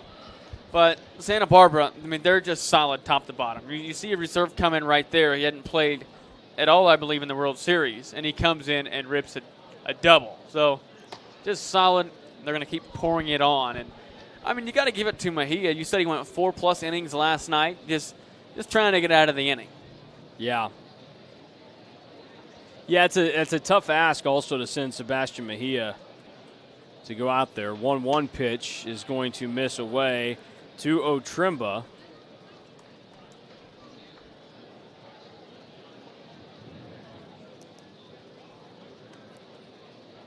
So 9 batters have now come to the plate without recording an out. 2-1, and that is going to hit Otrimba, so he wears one. That's the second hit by pitch dished out by Mejia tonight.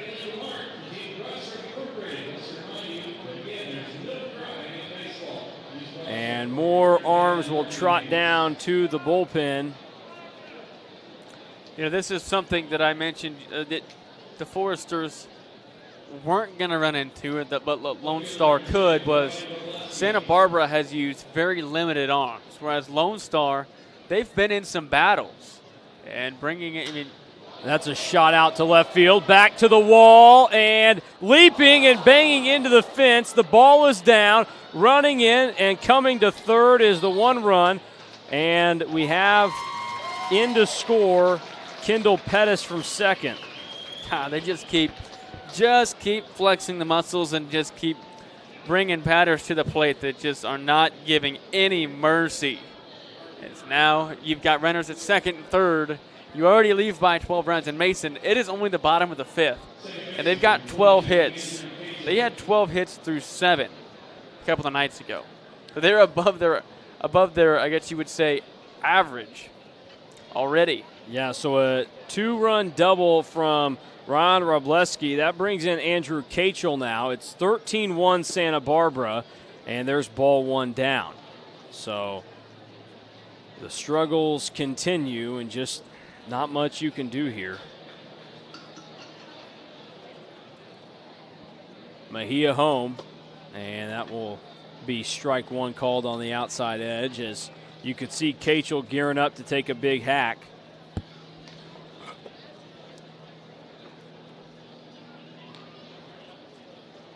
Lone Star just looking for their second out of this inning and sent foul to the right side.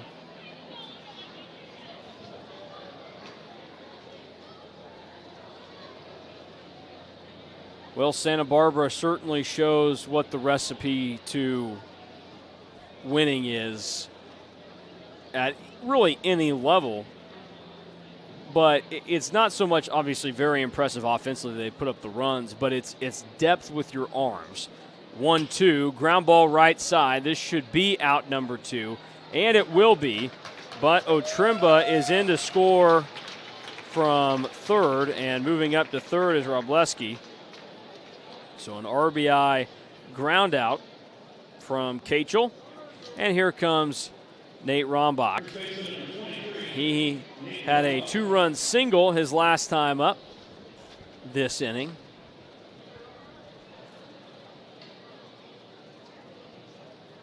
First pitch comes down, ball 1.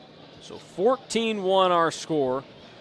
14 runs, 12 hits, 1 error for Santa Barbara tonight. I believe if I did the math correctly here in the scorebook, that is 10 batters came to the plate without recording an out. Yeah.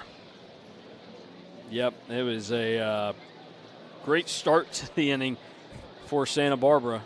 Absolutely dreadful run for Lone Star. 1-1 and held off by Rombach. Didn't want to go for that, so 2-1 the count now.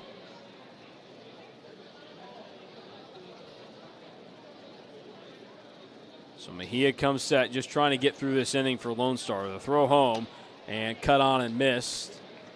The off-speed pitch threw Rombach out of whack.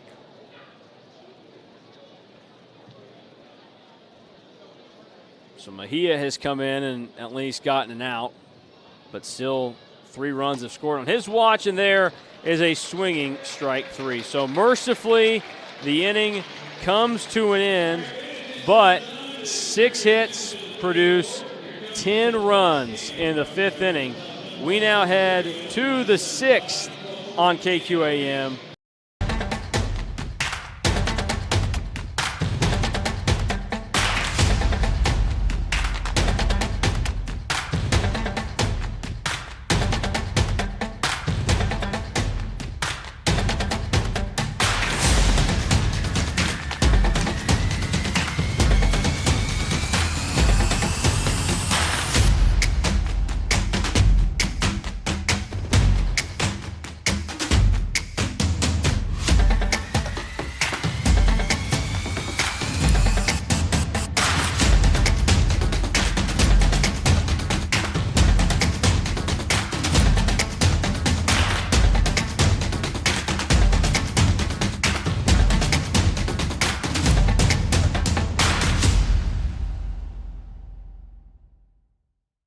And Angus steak, Blue Hook Cajun Seafood and Bar will provide you with high-quality ingredients at the best price. From oysters to crab and everything in between, the best catch in Wichita is Blue Hook Cajun Seafood and Bar at the corner of Webb and 21st.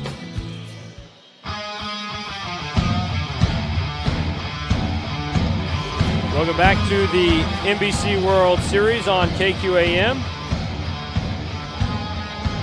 We have a pitching change for Santa Barbara. Ben Abram gives a solid 5 innings for the Foresters on the mound, but they weren't going to ask him to go any more than that. So his night finishes with 5 innings, 5 hits, and he gives up just the 1 run. So a good evening for him. He also had 7 strikeouts in the ball game and didn't walk a batter, which also goes to what I was saying earlier about having pitching depth, but it's also about then throwing strikes. If you throw strikes, that is normally a good quality to have, and we've seen in games at this NBC World Series when teams don't throw strikes, you run into some issues, and what we got out of Ben Abram tonight was a guy that was willing to fill up the zone, and it worked out just fine. So his evening comes to an end. Brandon Beckel is in now, a righty from San Antonio, Texas, in the class of 2024 at Texas Tech. So a Red Raider getting to warm up out on the mound as it stands currently. So again, that final line for Abram: 5 innings, 5 hits, 1 run, 0 walks, 7 strikeouts, as Max Pulls, Reed Beverly, and Brendan Ryan are due up here in the 6th inning. Defensive changes before we start the 6th. Robleski moves to right, and Pettis remains in the game for Zobak in left. So that's how we set up, and time to get the comeback going. Going to have a long road ahead of them, that's for sure. You know, it just goes to show you what difference one game makes.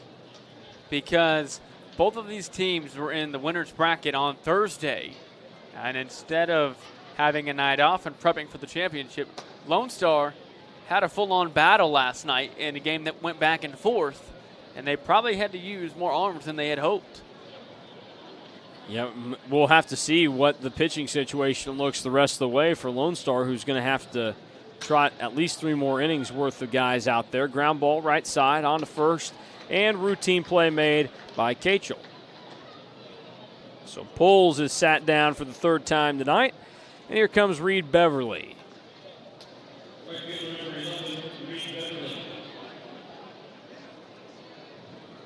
Boy, I tell you what, this year's NBC World Series has seen a very diverse group, because in Hutch, you had a 57-year-old pitcher on the mound, and now you're looking at a bunch of college kids playing at the Division I level.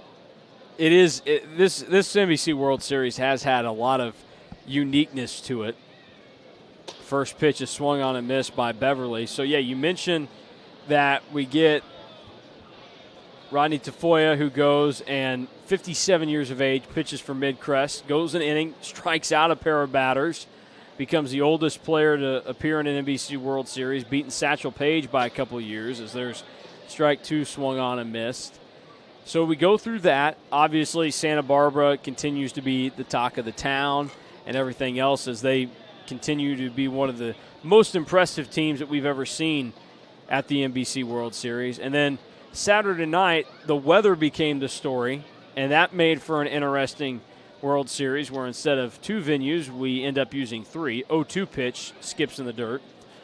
And you were fortunate enough to get out of Hutch before the weather rolled in Saturday night. Oh, I mean, I was looking at the radar. I knew it was coming. We had the feature game, and the reason we got out of town was because the Hayes Larks scored 13 runs and only 4 innings of play. Just kind of wild how this thing has worked out. 1-2 home. Swing and a miss. 91 out and away, and Beverly fans at it. So he's down. He becomes the first strikeout victim of Brandon Beckel. And here comes Brendan Ryan. 1 for 2 tonight. Singled to lead off the 4th, but was left stranded at 2nd. This is his first action in this NBC World Series. Left-handed hitter, playing shortstop tonight. First pitch of the AB is down. You know, the NBC World Series had their Hall of Fame inductions last night, and you just look at the Santa Barbara roster, and there's so many of these players that are going to be drafted within the next couple of years. There's a shot from Ryan, but it's going to end up foul. As last year we've seen McClain, the shortstop from UCLA, just make some unbelievable plays in the NBC World Series. He gets drafted at 17th overall in the first round by the Cincinnati Reds. The culture for Santa Barbara is set so high. That's why they're about to win their 9th NBC World Series championship. You're going to get the best of the best players, and for that result, you're going to continue to win these summer championship leagues like the NBC World Series. And that ball skips and also hits Ryan, so a hit by pitch will put a man on base with 2 down in the 6th.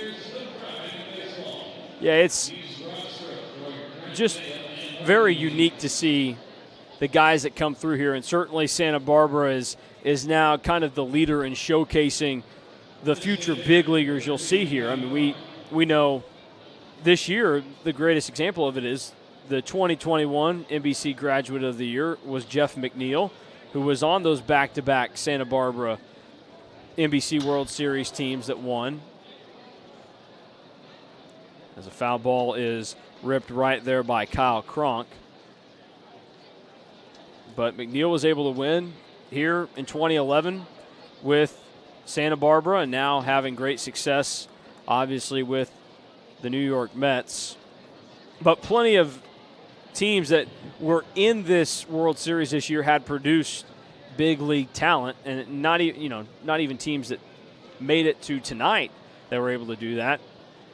Hayes was here a few nights ago, but weren't able to make it to a semifinal. Albert Pujols played for them, one of the great names to stick out. 0-1 pitch, and lined and caught by the second baseman, Kachel, and that will do it here in the top of the sixth. So no runs, no hits, no errors, a man left. We go now to the bottom of the sixth inning. It is.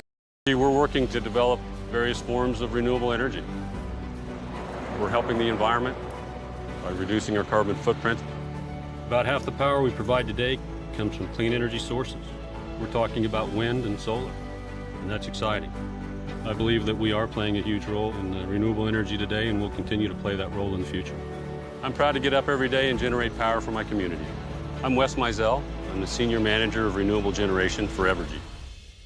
Central Auto Repair and Electric, 975 West Street in Wichita, or online at caewichita.com. If you're the owner of a flat roof, whether the property is commercial, business, or residential, you know a flat roofing system is different than any other system. That's why when it comes to a flat roof that's built to stay, Kansas, the shortest distance between a problem and its solution is trust. Every day in each community we serve, the Eaton Roofing and Exteriors name stands for the best value, quality, and service in roofing, exterior siding, windows, and doors. Through every season across the state, Eaton Roofing and Exteriors stands for the life of your home. We're the licensed registered contractor for all your roofing and exterior remodeling needs. Eaton Roofing and Exteriors, a name you can trust. Fifth for Santa Barbara has pushed them out way in front. We will have a new pitcher into the game for Lonestar.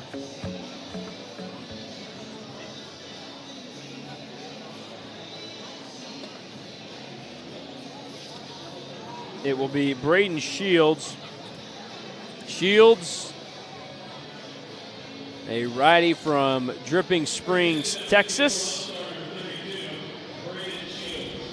So we get to see him appear yet again at this World Series. Not his first time, as he came in and logged an inning and 2/3 against Santa Barbara 2 nights ago. Gave up 2 runs on 2 hits. Also walked 2 batters. First pitch to Stinson, or not to Stinson, excuse me, to Leach, is grounded back, and the play won't be made as it goes off the pitcher, Shields. So now that will pave the way for Stinson after the leadoff single.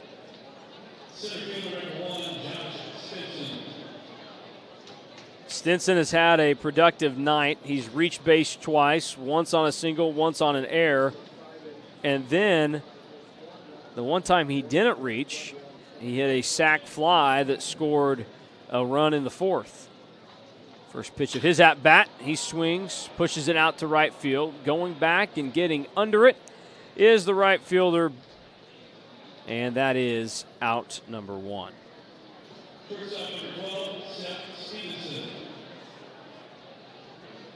So nice job there of getting the out.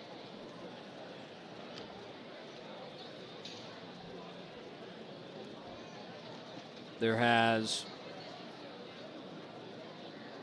been a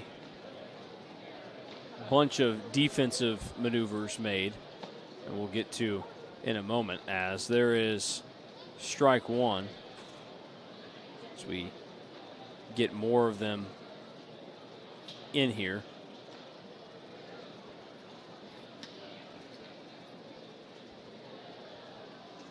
Oh, 1, and there he went around. So 0-2 we go. But speaking specifically, Anthony, as we were, on the topic of guys that have played for these teams in the NBC World Series, as we await the 0-2, the throw home is popped out of play. For Santa Barbara alone, I mean, of current big leaguers they have. Austin Barnes, catcher for the Dodgers. We mentioned Jeff McNeil already. Ryan O'Hearn, who's in Kansas City tonight, playing for the Royals, was a member of Santa Barbara. And way long ago, former Royal Brian Bannister played for the Foresters. Chad Qualls, just plenty of guys all over the place that have been all over and gotten to be a part of this. James Shields, another longtime pitcher in Major League Baseball, got to get after it with the Foresters. So they've got a long history of guys that have been great contributors in the game of baseball for many years. As an 0-2, ground ball left side, another one foul. And that's the reason, as a baseball fan, and also, you know, for some of the younger generation here in Wichita, that's the reason you come to some of these games. I remember coming as a kid thinking, I wonder which one of these guys is going to be playing in the major leagues. And yeah. I can almost guarantee you we'll see some of these players for the Santa Barbara roster get drafted here in the upper rounds over the next couple of years. I look at a guy like Zachary Leach standing over at first base, had a phenomenal tournament at the NBC this year for the Foresters. He's playing at the University of Arkansas, one of the top college baseball programs in the country. He's a name to watch. 1-2 is swung on and missed for an out as Stevenson is retired. That will bring up Campbell, or at least Campbell's spot. He was actually replaced last inning at third. It has now been noted by Blaine Jones. So Jones is into the game now. And that pitch will get away and advance the runner to second. And we'll just have to keep monitoring the rest of the way how many changes continue to get made. Well, you talk about guys that are going to end up playing at the major league level. Not just that, but also the amount of guys that are coaching it at the major league level. You think right now, manager of the Tigers, A.J. Hinch, he played here at the NBC World Series. Billy Bean, who was a longtime GM of the Oakland A's, still there. He played at the NBC World Series. And then current manager of the Rockies, Bud Black, as strike one comes in, also there. Royals pitching coach Cal Eldred played at the NBC World Series. Rangers general manager Chris Young, who won a World Series with the Kansas City Royals, played here. Brewers manager Craig Counsell also made an appearance. 2-1, swung on and missed, so 2-2 coming up. Jerry DiPoto, the Mariners GM currently, also made a trip here. Joe Girardi, managing the Phillies, who had an interesting day with the Reds.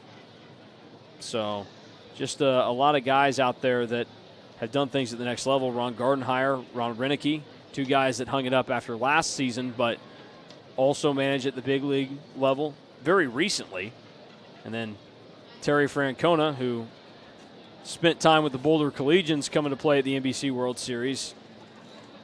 He's still managing the Indians. He's taking the rest of the season off, though, for some health precautions. But just tons of baseball talent all over the place at the NBC World Series. Strike three is called to Jones, and that will do it in the sixth. So one hit, but no runs, and a man left. We go to the seventh with Santa Barbara leading 14-1. We're working to develop various forms of renewable energy. We're helping the environment by reducing our carbon footprint. About half the power we provide today comes from clean energy sources. We're talking about wind and solar, and that's exciting. I believe that we are playing a huge role in renewable energy today, and we'll continue to play that role in the future. I'm proud to get up every day and generate power for my community. I'm Wes Mizell. I'm the Senior Manager of Renewable Generation for Evergy. HeyGlassman.com. For a clear view, call the Back pain, all kinds of sprains. If your knee replacement aches when it starts to rain, at Advanced Physical Therapy, we treat that. At Advanced Physical Therapy, we treat that. Concussions, arthritis, carpal tunnel, tooth, fibromyalgia, Parkinson's, we've got the treatment for you. At Advanced Physical Therapy, we treat that. At Advanced Physical Therapy, we treat that. One-on-one sessions with a personal touch. Ask our thousands of patients why they love us so much. At Advanced Physical Therapy, we treat that. At Advanced Physical Therapy, we treat that. 10 to 9 p.m.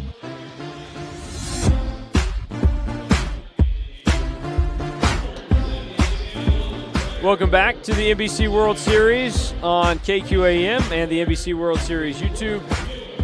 Mason Voth, Anthony George is here with you as we hit the 7th inning.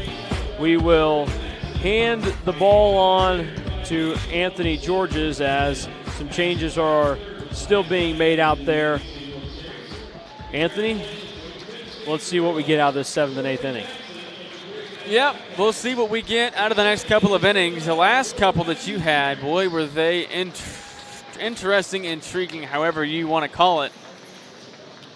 But it looks like the Foresters are going to continue to change things up, and why not? Get as many of the guys in as you can as awards are being done here inside the stadium at Riverfront Stadium here in downtown Wichita. And it looks like for Lone Star, they'll send up 7, 8, 9. Rudy Reyna, Justin Taylor, followed by Travis Chestnut. So for Lone Star, they scored 1 run in the top of the 3rd. And since they have struggled, to say the least, they run into a phenomenal team in the Foresters. And the Foresters have gathered 13 hits and 14 runs through 6 innings. And this one is going to be dribbled to the shortstop, fielded. Going to be a tough play. Throw to first. Got him in time. Reyna was moving down the line, but he is retired. And Reyna will go down for the first out of the 7th inning. And a nice play by the shortstop. Stevenson fires it over to McGuire at first base. And there is one away with the catcher, Justin Taylor, coming to the plate. So a lot of changes being made. Pettis now out in left field. Jones goes to third. Stevenson still at short. This one is fouled back. Cachel still at second base. Now McGuire comes in. And it looks like Chase Webster is now the new pitcher. Max McGuire takes over for Nate Rombach at first place. And Chase Webster is now the pitcher for Santa Barbara. The 0-1 misses low and inside for a ball. As for how these two teams got here, tell you what, Santa Barbara started it off right away. They played the Sultanas. They won 14-0 in a run rule. As for the next game, that was the game that was delayed, moved the next day, and the 3-1-6 Sluggers put up a fight, scoring 4 runs, evening the game out. But in the end, the Foresters win 9-4. And I'll tell you what, I had the call for the game on Monday between, this one is fouled up and out of play, as it was between the Hayes Larks and the Santa Barbara Foresters. The Larks had a lead going into the later part of the game. I believe it was going into the 6th. But back-to-back errors caused some trouble. And it helped the Foresters get a couple of runs across. It ended up being the 2 game-winning runs. And then they played Lone Star on Thursday, winning 8-0 in 7 innings. And tonight has just been a phenomenal outing. Their 11th championship appearance. You mentioned Max McGuire entering the game over at first base now. His dad, Mark, played at the NBC World Series as well. 3-2 pitch. Chased high in the zone, struck him out swinging, and now 2 away. Mark McGuire came to the NBC as a member of the Anchorage Glacier Pilots. And he joins, a list of a lot of great MLB players that then have made their way through the NBC World Series. unfortunately, we haven't seen Anchorage for a couple of seasons now, but I tell you what, it's always cool to see those guys make the trip over here. This one fouled down the line into the netting, no balls and a strike. Some of the other big names that have made their way to the NBC World Series years ago at this point now, but Barry Bonds, Roger Clemens both spent time playing for the Hutch Bronx. There's a called strike two. And you speak of Clemens, I believe it was a couple of years ago he made it back here with the Kansas Stars, and that was very cool to see some of those big-time Major League stars making their way back to downtown Wichita. Swinging and missing, chasing high, striking out. And the inning is over. They go in order. It is stretch time at the ballpark. We go to the bottom of the seventh. Santa Barbara 14, Lone Star Baseball Club 1. Could not attend this year's NBC World Series. His father passed away late Thursday night, early Friday morning. Some of you that know Robert Black know he's quite the character. And he's recorded a video for us tonight since he couldn't be here to help out with the seventh inning stretch. So, ladies and gentlemen, take me out to the ball game from Robert Black, my good friend. Oh my, go. A 1, a 2, a 3. Take me out to the ball game. Take me out with the crowd. Buy me some peanuts and Cracker Jacks. I don't care if I ever get back, for it's root for the home team. If they don't win, it's a shame. For it's 1, 2, 3 strikes, you're out at the old bowl game. All right! Well, life on the farm is kind of laid back. Ain't much an old country boy like me can't have. It's early to rise, early in the sack. I thank God. Into tonight's broadcast. And if you're listening here inside the stadium, thanks for joining us as well. Mason, I would say tonight has probably been the best night for a crowd, as the weather definitely helped out as well. But nonetheless, always fun to see a good crowd out at the NBC. Yeah, no, absolutely. We've had the great weather tonight, but now all of a sudden we've started to have some smoke kind of blowing. I don't know where it's coming from, but just kind of in the last inning or so, you've seen it kind of get a little hazy, and you can even smell the smoke in the air, but it's still a really good night at the ballpark. So now it's Kendall Pettis due up. He came in the last inning, swings the first pitch. That is base hit number 14 for the Foresters, not letting up at all. It's one pitch and a single up the middle for Kendall Pettis. And now we're going to get some new players in for the Santa Barbara Foresters. A bunch of new players being subbed in. Now subbing in for Tanner Otremba. The left-handed batter takes inside for ball one. Looks like it is going to be Jared Thomas coming in for Otremba. I tell you what, I know for Lone Star it's got to be, one of those heartbreaking things is swinging and missing here is Thomas. But you battle your way all the way here. On the bright side, Mason, they've won more games this year than they had in their total 3 seasons at the NBC World Series. They were able to go head-to-head for, I would say, 4 innings with the best team here. And this one is swung on and missed again. But it is something to hold your head high about, due to the fact that coming in, this is only your 4th ever appearance at the NBC. You make a run, and you make it all the way to the championship game in a brand new ballpark. Yeah, no, it was still a good tournament for Lone Star, and that's something that teams are going to have to come around to right now when facing Santa Barbara. strikes out, swinging on the off-speed pitch. But it's the fact that, hey, look, Santa Barbara is pulling in guys that are fantastic from all over the place. They're a tough team to beat. And in the moment, be competitive with them, and in the moment, let this moment really stink for you, if we're being honest. But at the end, reflect back and realize they had a great season. They won the Syntex League. They came to the NBC World Series with just one loss, and the only team that's going to be able to beat you is the team that's about to win their 9th World Series all time, and all have happened within the last 15 years, and this is going to be back-to-back right now. Yeah, and if it will make them feel any better, just look back to last year's championship game as well, as the Foresters put up a really good Cheney Diamond Dogs team where they just blanked them too. Cheney scored 3 runs in the 9th inning. They called strike here. Makes it no balls and 2 strikes. But, no matter who you are, the Foresters are probably going to be the better team every night out of the week. It's just, can you get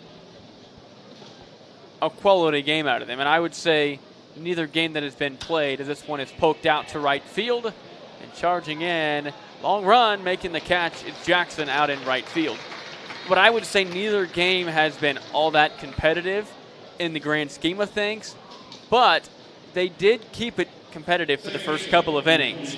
And that, I'm sure some of the fans here are bummed thinking they were going to see a very close game all the way through. But the first, I would say, almost half of the game was absolutely exciting. There was opportunities for Lone Star to get themselves back in it. Certainly, and this is one of those things you'll start to get more guys over the year making these deep runs, put you on the radars of other collegiate coaches throughout the country, of other players that may understand, hey, you know what, this is a team that is going to show up, be able to compete. That's what this is about. And so Lone Star still a relatively fresh team to the NBC World Series, this only being one of their 4th or 5th appearance all time. So they're making some strides here, and this is a step in the right direction for them, and it'll be interesting to see how teams continue to try and chase Santa Barbara, who set themselves as the gold standard at this point. So now it's a ball and a strike with 2 outs in the bottom of the 7th. Santa Barbara 14, Lone Star Texas 1. That one misses low for ball 2. Cachel still in the game. He hit a home run back in the 4th, as there have been 3 home runs hit tonight for Santa Barbara. 2-1 pitch comes upstairs now for ball 3. And looking at some of the totals and finals here, finishing in 5th place, you had the Great Bend Batcats out of the Sunflower Collegiate League. The Seattle Studs finish in 5th, making their appearance back to the NBC World Series after a hiatus last year due to COVID. 4th place was the Hazelards. The Cheney Diamond Dogs making it another top 3 finish. And then Lone Star, Santa Barbara are battling it out right now in what looks to be another championship for the Foresters. A couple of other Sunflower Collegiate League teams in the mix. Strike 3 called, but Derby and Hutchinson, both out of the Sunflower Collegiate League, both finished in 7th. So strike 3 called on Cachel, and the inning is over. 7 innings in the books. We go to the 8th next on KQAM. From Cabela's. Hi, this is Make Steve some noise, get excited.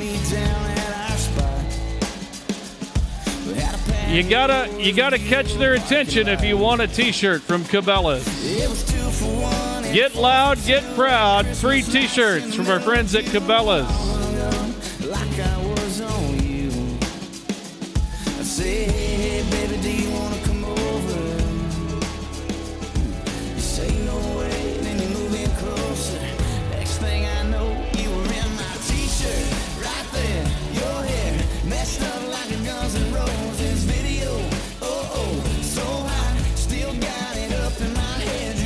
Your attention now, pitching for including Hump Day Can Day every Wednesday and Monkey Beer Butt Night every Thursday night. A place for addictive burgers or the $10 rib basket, Plus late night apps at 10 p.m.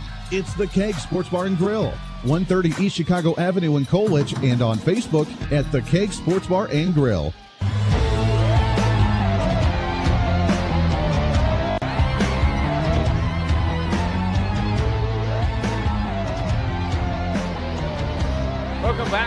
Riverfront Stadium, downtown Wichita. The NBC World Series returns to downtown Wichita after 2 years away.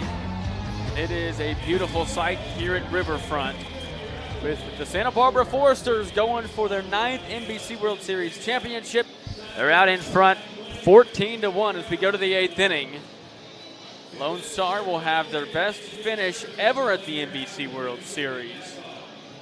And Mason, despite the disappointing finish, it is one of the things for Lone Star is you haven't been consistently making your appearance here, but this is going to put you on the radar for the NBC World Series every year. They're going to be looking at you in hopes of thinking, hey, this might be a team we want to monitor as maybe an at-large because of the run they made this season. Yeah, this tournament. Exactly. And I think you're a team that is going to, even if you have a little bit of a downtime, you're going to get your opportunities to come here. But it is just kind of a stepping stone for what you're trying to be, and we'll see how it goes. But Santa Barbara, what they've put together here is a game in which they've got the arms. There's no doubt about that. Like I said, pitching is the currency in baseball right now. It's important to have those arms.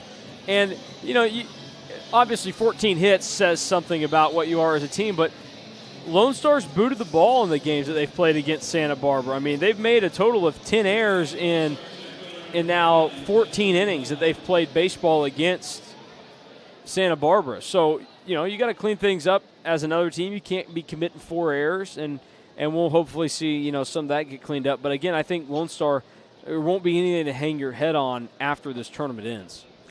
Top of the order, Justin Dunlap due up. First pitch to him is a called strike. Starks on the mound. Gabriel Starks, that is, takes over for Chase Webster. We've seen him. Starks on Monday night against the Larks came in relief and was trouble for the Larks. Soft hit ground ball fielded by Starks. Throw over to first. Going to be a tough play. No scoop at first. Going to get past McGuire. And over to second base now is Dunlap. That is his 3rd time on the bases tonight. It'll be an error on the pitcher. E1 is how it'll go in the scorebook. The leadoff man is on. That's something we've seen early on in the game. Lone Star was getting their leadoff guys on, just couldn't bring them in. And as of late, they've kind of gotten away from that. But here they are, maybe trying to get a couple of runs and make it look a little bit prettier as they're down 14-1 at the top of the 8th. Andre Jackson swings and fouls it back into the netting. 0-1. So for the Foresters, a lot of the guys that didn't get to see too much time this season are in here to wrap things up. Top of the 8th inning, just after 8:30 here Central Time on the final night of the NBC World Series. Here's the 0-1. It is low for ball 1. Starks is bringing it. He just threw that in at 95. So in a 14-1 game, maybe sometimes you expect things to lighten up on the mound. Certainly not going to happen if you're Lone Star tonight. It just shows how deep this team really is and how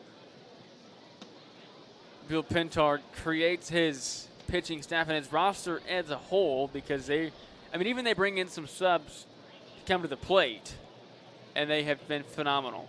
Well, and, it's credit then to the players on the Forester side, too, that you're on this team that has this great collection of talent, and a guy like Gabriel Starks, who's pumping 95, is only pitching in a 14-1 game in the 8th inning, and he seems to be cool with that. You have all these guys that have that have accepted their role, and they found ways to get guys in. We've talked about Zach Leach, but coming in tonight, he'd only had 5 at-bats at the NBC World Series. Yeah, he came in the other night. I believe it was against Hayes. Boy, did he make the most of his opportunity, and he's never looked back. Andre Jackson chases one, swings and misses, and now a strikeout. As the fastball we've seen top out about 95, the off-speed, the lowest we've seen it get was 81, so about 15 mile an hour difference. one away here in the top of the 8th. As we take a look at the Wichita Wind Surge tonight, looks like they are tied here in the top of the 6th with the Tulsa Drillers. Mason, they had a late start last night. I was following on Twitter. Game was scheduled to start about 7 o'clock. Didn't get started till, I believe, close to 9:30. They were going to only play 7, but, you know, things never go the way they're supposed to. As here's a drive out to left field. Long run, laying out, can't make the catch. It'll go all the way to the wall. And Lone Star going to get a couple of runs here. They get one in. Nice effort by Pettis, as he's slow to get up. But it went all the way out to the wall. Stinson had to come over and retrieve it. So Lone Star gets a run here in the top of the 8th, only their second run of the game. But they're going to give him a double. But going back to what I was saying about the Wind Surge, things don't always go as planned. Obviously, we know that way with the weather. They decided just to play a 7-inning game. Well, they ended up playing more than 7 innings because the game was tied after 7. They had to go to extras, where Wichita ended up losing by a couple of runs. Yeah, tough break for the Surge last night. That's 2 in a row now that they've dropped to Tulsa. So that series evens back up, which means tonight becomes all important for the Surge to try and get that. The Wind Surge playing here their inaugural season in Riverfront Stadium, their inaugural season in Wichita, coming over from New Orleans. Here's the 0-1. Missing for ball 1. And for our audience over on the YouTube page, a lot of our listening audience from Wichita might know, but for those that don't, on the YouTube audience, Lou is spelled out behind home plate because he was a big part in bringing the team here from New Orleans, and he was the main founder, as there's a called strike here. He was the main founder of the team, and all these big visions for Wichita, and unfortunately he was never able to see his stadium be built or his team play in there because he died late last July due to COVID complications. So his name will be spelled out behind home plate. It is a commemorative thing. And it is honestly really cool. It's swinging and missing and striking out there for the second out of the inning. I believe it was Max Poles. Or Reed Beverly, rather. But Mason, I mean, for those that don't know, Lou was just a phenomenal guy that had all these visions. And I can tell you, I never met Lou, but everything I've seen seemed like a great guy. He would be very proud of what he's got here in Wichita right now, and he'd be very happy to see baseball fans from all across the country seeing his creation. Yeah, well, and certainly I give a lot of credit and respect to a guy that was able to bring baseball back in this way to Wichita, where, one, to get Wichita a brand-new ballpark, it was much needed, and what we have at Riverfront Stadium is awesome. And these players are getting to experience playing in a ballpark that is unlike any they've been in before. And then to get affiliated minor league baseball back in Wichita is big as well. And I give a lot of credit and respect to him and very thankful for the contributions Lou Schweckheimer made while he was, running the charge for Wichita baseball. And his team's in first place as it stands right now in the AA Central. Wichita's got over 50 wins on the year. But back to our game here, 2 away, swinging and missing. It's Brendan Ryan, the shortstop. 2 outs in the top of the 8th. As Lone Star got a run back.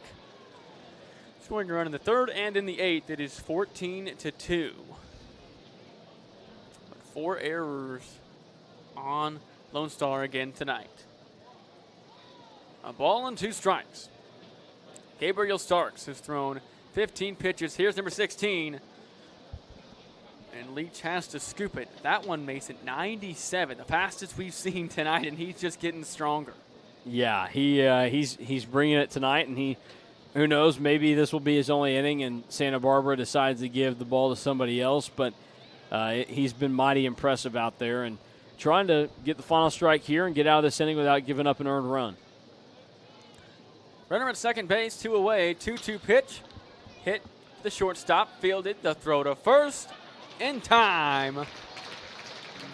and the inning is over. We go to the bottom of the 8th. It is the Foresters 14, Lone Star 2. We're working to develop various forms of renewable energy. We're helping the environment by reducing our carbon footprint. About half the power we provide today comes from clean energy sources.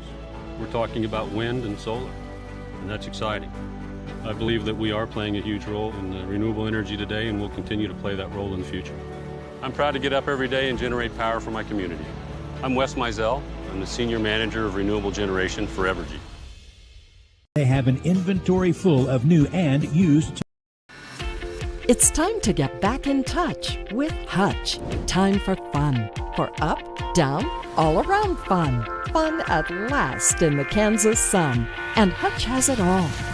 Loads of sports, hiking trails, fun aquatic venues, and of course, all in our beautiful natural Kansas outdoors. All perfect for family and friends to be together once more.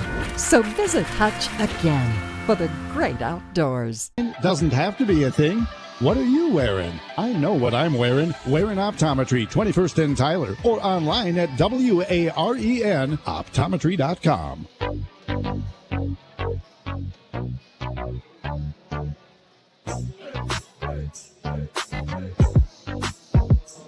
Welcome back to the ballpark. We go to the home half of the 8th inning. It is the Foresters an inning away from their 9th NBC World Series championship, looking to be back-to-back champions for the first time since 2011 and 2012.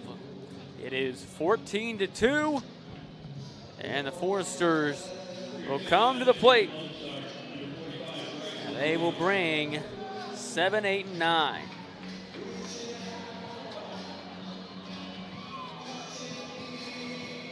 The last time you would expect to see Lone Star in the field, unless we get something absolutely miraculous in the top of the 9th. First pitch comes across high for ball 1. 7, 8, 9 due up. Nate Rombach was subbed out in his previous at-bat. Zachary Leach is still in there. This one is dribbled. It is McGuire that dribbles it down the first base side. Took him to a knee. It is a ball and a strike. 14 hits for Santa Barbara, 14 runs, 2 errors for the Foresters. So 6 total errors in tonight's game. This one is hit off the end of the bat, out to left field, and down for a base hit. Just past the outstretched glove of the shortstop, Ryan. And the leadoff man is on for Santa Barbara. Nice piece of hitting there by Max McGuire to come through and lead off the inning with another knock. And Zach Leach, I mean, we get to see him take another swing here with a guy on base. He's been pretty good tonight. There is a called strike. You know, you look at a guy like Zach Leach coming from the University of Arkansas, and obviously the Razorbacks, one of the premier programs in college baseball over the past couple of years, as he misses right there, swings and misses. You wonder how many hidden gems are within that program just because they have had so much dominance over the past couple of years. Leach will probably be one of the shining stars for years to come. Swinging and missing and striking out just as we talk him up. That is his first strikeout of the night. That's how that goes, you know. It always happens. They call it the announcer jinx for a reason. Well, see what you can do to Josh Stinson. The Georgia Bulldog. Swings at the first pitch. Could be a double play. Over to second. Throw back to first. Got him. 5-4-3. Double play. And Lone Star gets some appreciation from the crowd, liking what they see. And 8 innings are in the books. 5-4-3 double play ends it. We go to the 9th. Next with the Foresters looking to capture their 9th title. Hi, I'm Sharon. This is my son Jared. We own Derby Mattress, a local hometown family store. We have better prices and better quality, period. We are different from the box stores. We have no commission sales.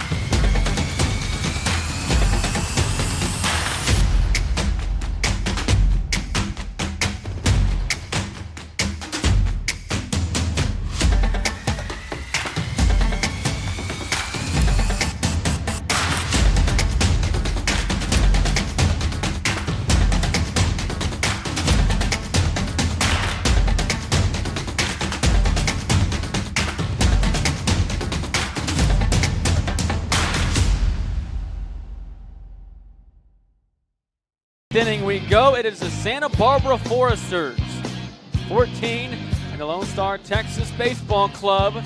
2 Anthony Jordans and Mason Vogt on the call tonight as Santa Barbara looks to wrap things up. Into the 9th inning we go. Mason, over to you. We are ready to crown a champion, it would appear. 3 outs away from it. It is Nick Proctor who will get the ball here, as he will try and end things on the mound for Santa Barbara and help them claim their 2nd consecutive NBC World Series win. So we will see what Proctor has in store. For Proctor, a 5'9", 180-pound right-hander from Pleasanton, California. He's a Cal Golden Bear.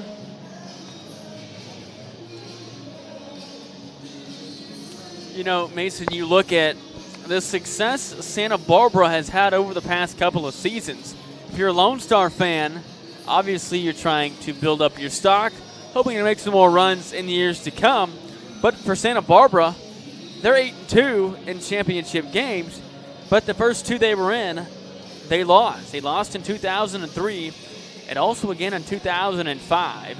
So it hasn't always been easy for the Foresters as they dealt with a couple of losses, heartbreaking losses, just as Lone Star is going through tonight. But as it's come to be, those losses have built the Foresters program up to what it is now, and Nick Proctor, looking to close the deal for the 9th championship and make them 9-2 in championship games. And this shouldn't, the run that's been put on here, it is worth sharing.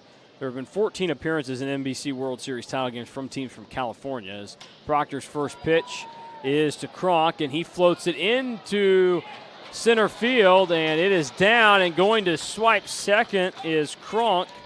So a double to lead off the 9th off of Proctor. But when it comes to the most championships by states in the NBC World Series, Kansas has 19 of them. Makes sense. There are going to be more Kansas teams in this thing being played here. Easier when somebody can't come to fill it with a Kansas team. So 19 for 39 in tries and title games by Kansas teams.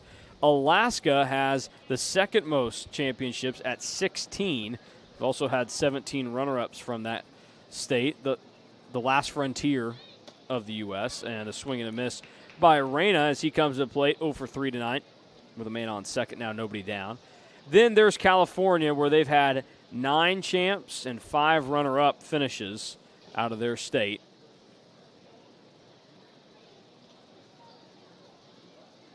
Proctor coming set, 0-1 home. In there for a strike.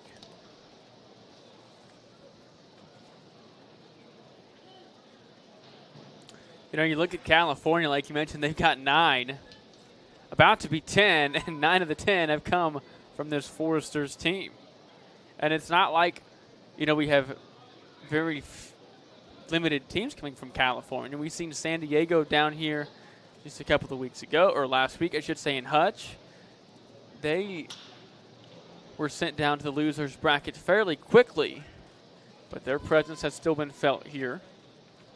Reyna fouls off the 0-2. So Santa Barbara, who is already 2 clear of the Fairbanks Gold Panners, will, for the most NBC World Series titles of all time, the 0-2 is taken inside for a ball. The crowd will bemoan that. But Anchorage with 5 as well, so there you have 11 right there combined between teams from Alaska. 1-2. That one's left down for a ball. The Matsu Miners also have 1-2. And Kenai Peninsula Oilers 1-3. So that's all of your Alaskan champs. You know, when you look at the teams out of the state of Kansas, you've seen Hayes make a good run. It'd be nice to see Liberal.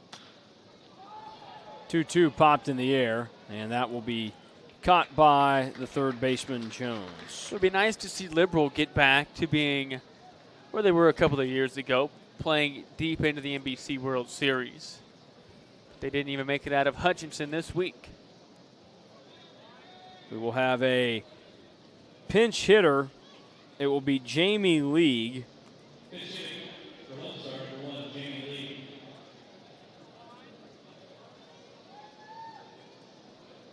So League comes to the plate with a man on second. He swings and misses at the first. Big rip by him. He wasn't about to be cheated in this one. As League is stepping up, making his first appearance at this NBC World Series, is on the Lone Star roster as a pitcher, but hasn't pitched either. 0-1 from Proctor. And that one misses. So Santa Barbara going to be able to enjoy it tonight, heading back out to California tomorrow. I was talking to one of the reporters for the team up here in the press box, and he said some of the players are going to drive back, others going to fly. So he said they'll get to enjoy it for the evening and then be on their way. A lot of these guys, Mason, they got to get going right back to school. Yeah. We've seen in years past some of the teams in the championship have had to lose some key players because they got to get back to school. Yeah, I was going to say that we're looking at a situation right now where you got guys that are probably starting class on Monday in some spots. This pitch misses there. Now, West Coast, they start typically a little bit later than some, but Nick Proctor, the story on him, just completed his junior season at Cal. His sophomore campaign before COVID ended the season had made the most appearances out of the Cal bullpen. Strike 3 called as League is retired. So Travis Chestnut will come up, and he will be the last effort in this game for Lone Star. If he can reach, then we get back to the top of the order. A little bit of a rough go of it in 21 appearances out of the Cal pen earlier this year from Proctor, as that one misses away. Pitched in 21 games. ERA was just shy of 6 at 5.94, but we'll look to get back to spinning it well this upcoming year, his senior season with the Golden Bears. Proctor kicks the 1-0 home. There is strike 1 of the at-bat. So Santa Barbara 2 strikes away as all of the players have moved to the top of the dugout, standing there ready to kick themselves over when there's a good set of stairs that work just fine.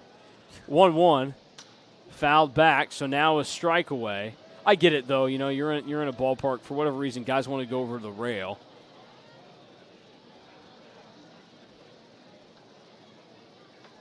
Already have a couple of Foresters that are halfway up on the rail right now. They ain't wasting any time. They're ready to get this celebration started. Let's see if it happens here.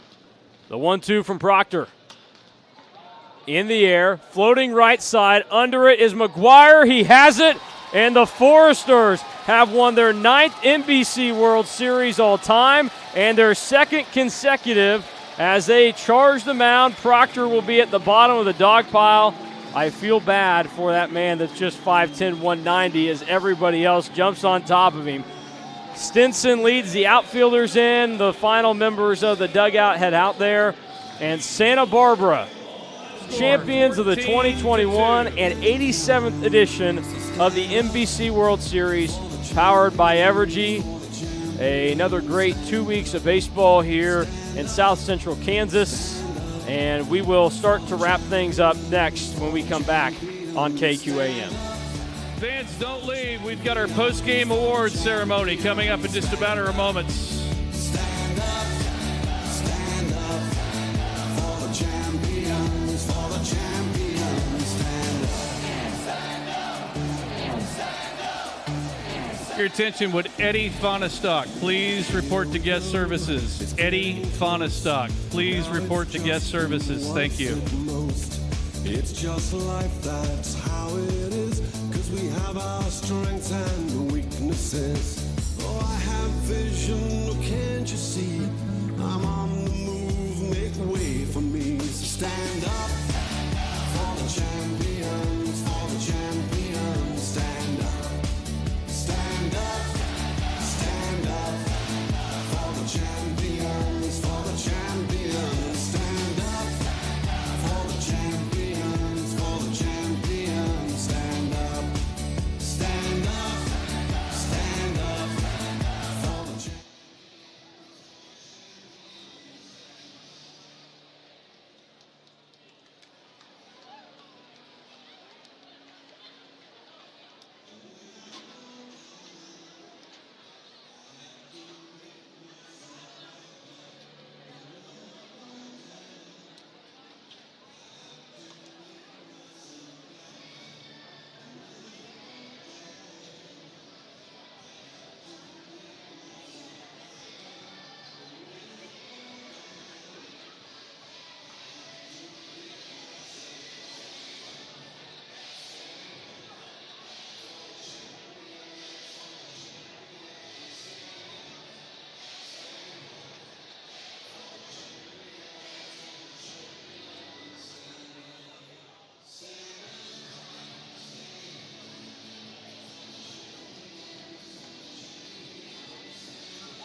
Vision, though I believe, I know I can count on me. So stand up for the champions, for the champions. Stand up, stand up, stand up for the champions, for the champions. Stand up for the champions, for the champions. Stand up, stand up, stand up for the champions, for the champions. Stand up.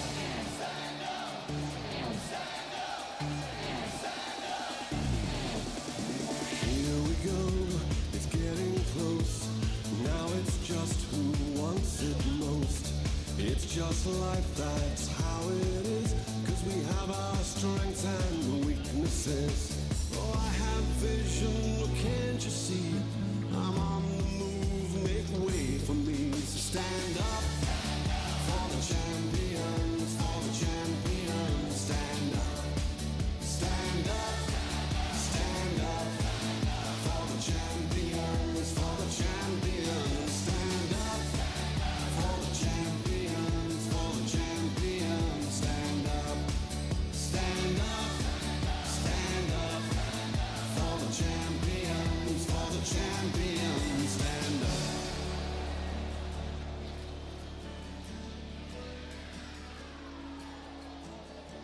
And when I fall down, I have to pick myself back up. And Ladies and gentlemen, turn your attention to the home plate area here at Riverfront Stadium. It's time to present our second place trophy tonight to Lone Star Baseball. Let's hear it for Lone Star Baseball.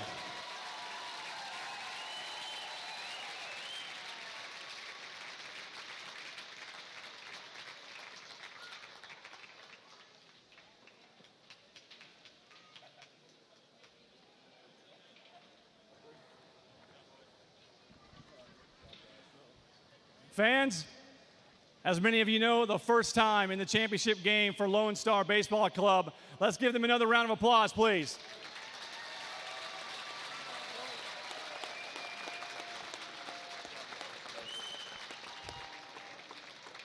Their manager, Aaron Smith, making your fourth appearance here in Wichita? Something like that, fourth or fifth. Congratulations. Thank you. A tough club you had to face tonight. You guys battled to get here, had some great pitching to get here. Please address our fans and let them know how much you appreciate being able to play at the NBC World Series and your experience here. Thank you. Yeah, so we've been out here as players and as coaches for about 20 years now, and there's nothing like it. This is the best place on earth to play. I really, really want to thank you guys for the hospitality. We had one of the most special groups that I've ever coached. It's really, really difficult to get here, especially with coaches shutting down players towards the end of the year, people getting sick, people getting hurt, and just kind of moving away from summer ball. It's really, really great to be able to come out and represent the state of Texas and Central Texas, to be specific. Just very, very excited and humbled to be here. And I want to thank my entire team and my assistant coach, Jamie, manager, Kim, and everybody else that came out to support us. Really appreciate it. Thank you. Nice job, man. Thank you. Thanks, guys. Appreciate it. You bet. Thank you.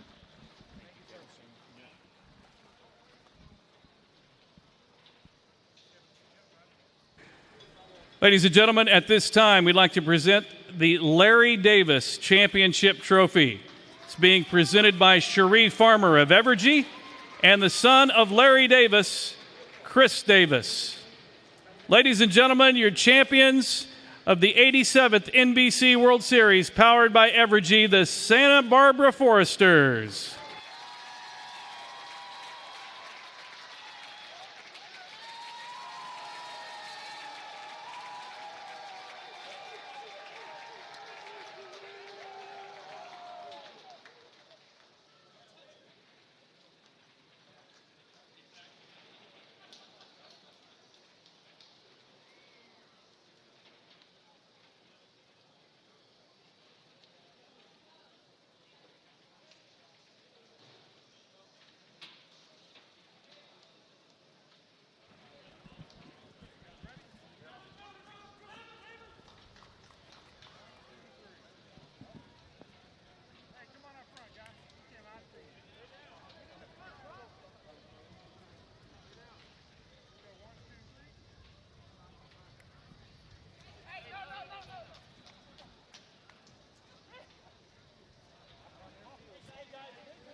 Our championship trophy is named after Larry Davis, an NBC legend. On the field with the Santa Barbara Foresters at this time is his son, Chris Davis. Thank you, Chris.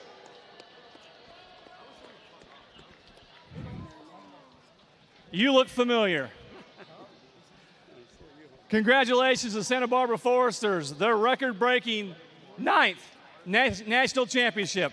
Bill, you bring a great group of guys in here with talent, but I've always said this: you come in with class and grace, and you make our World Series even more valuable than it already is. Congratulations. Thank you very much. First of all, I'd like to thank Lone Star and all those guys in that dugout. They battled back, came through the losers bracket, and you guys, much respect to you guys. About these guys here, what a special group of guys we have. At one point in our season, we were 14-7. We weren't doing very well. We were in second place in our league. And we had a little meeting, and about 4 or 5 of these guys came up to me and said, Coach, that's all right. We got this out of our system. We're not going to lose another game all summer, and gosh darn it, we sure haven't. We just ran 21 straight. That's awesome, guys. We have a lot of respect for Kevin Jenks and the crew here. We want to thank the crew, the grounds crew from the Wind Surge for allowing us to play. Thank you very much. And we want to thank the NBC, but most of all, we want to thank the fans that we have here from Wichita. Wichita, we love you. I'm out.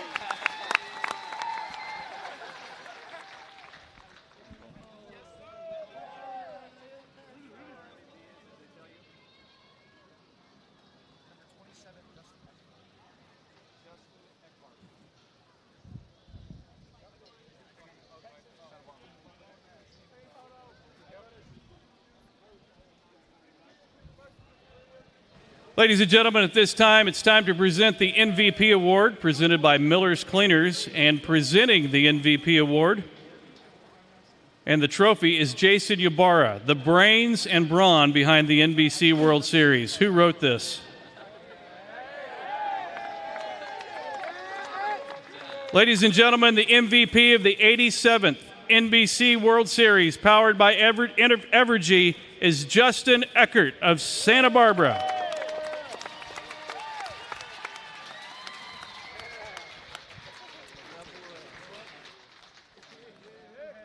All I want you to tell us is, what are the words most valuable player mean to you?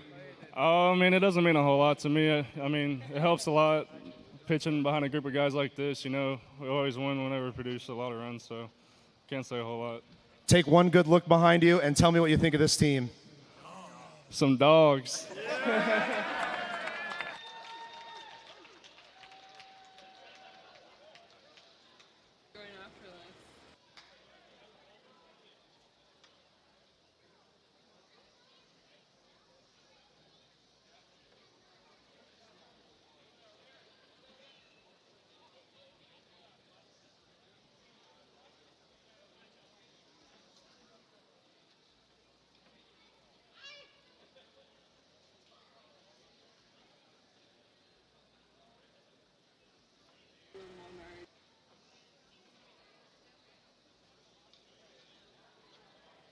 Your attention, would Eddie Fonestock please report to the third base restrooms? Thank you.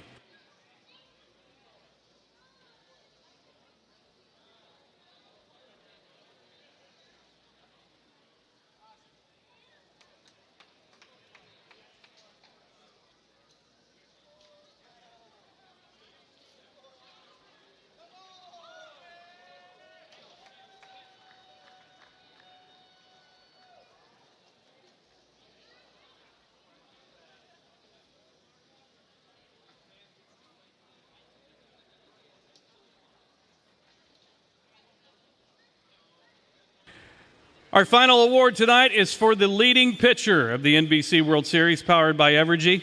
Nathan Medrano of Lonestar Baseball. Coming into tonight, the Lonestar ace had thrown 15 innings of 4-hit baseball, striking out 10 and walking 1, a 0.00 earned run average. He threw a complete game, 7-inning shutout no-hitter versus the Cheney Diamond Dogs Monday night. Presenting the leading pitcher award is NBC's Jason Ybarra.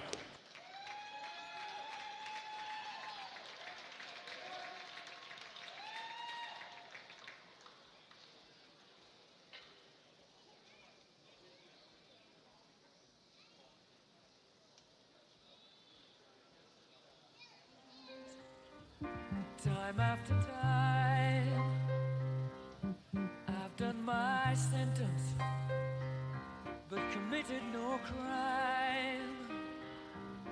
And bad mistakes, I've made a few.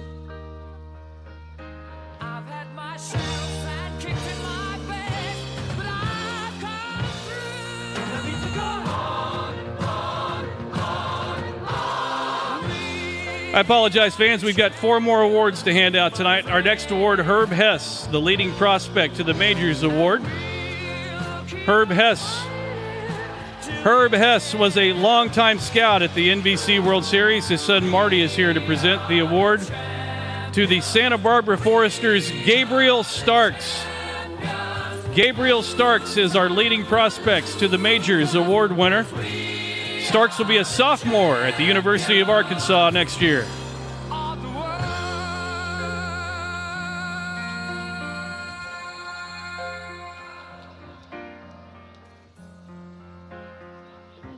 I've taken my vows and my curtain calls.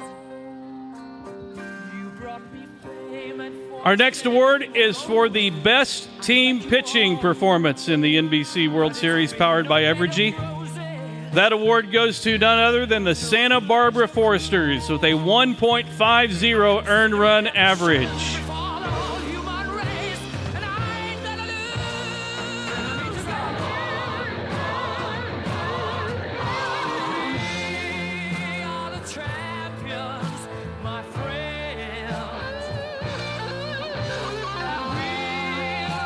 Our Best Defensive Team award goes to the Santa Barbara Foresters. Coming into tonight's game, 3 errors in 4 games with a .976 fielding percentage.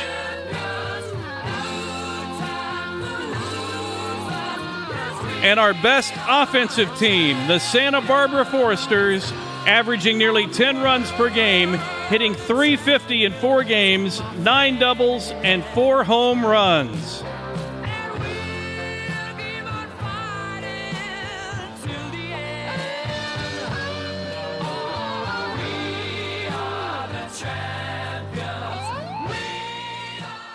Ladies and gentlemen, if you'll turn your attention to the home plate area, to wrap things up for the 87th edition of the NBC World Series powered by Evergy, the general manager of the NBC World Series, Kevin Jinks. Thank you, Hightower. Thank you, Wichita.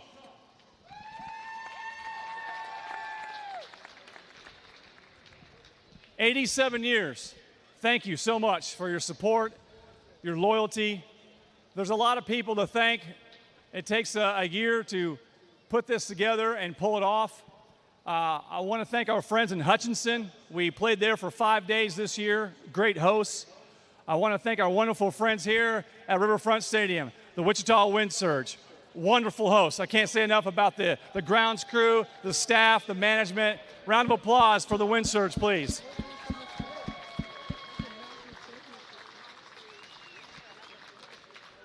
The NBC World Series is owned and operated by a nonprofit organization. We're also under the umbrella of the Greater Wichita Area Sports Commission. We have 2 boards that we answer to. We have a great group of volunteers. Our leadership is first class. I want to thank them for their time and attention and their support through the year.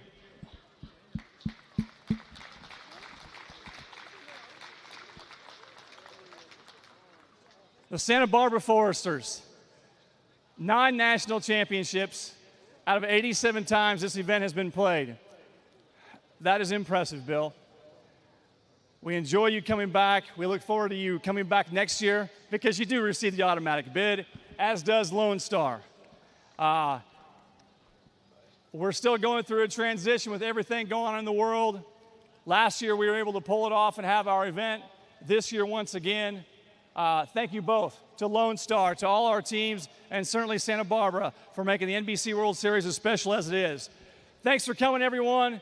We love you all, and we look forward to seeing you again next year. Thank you.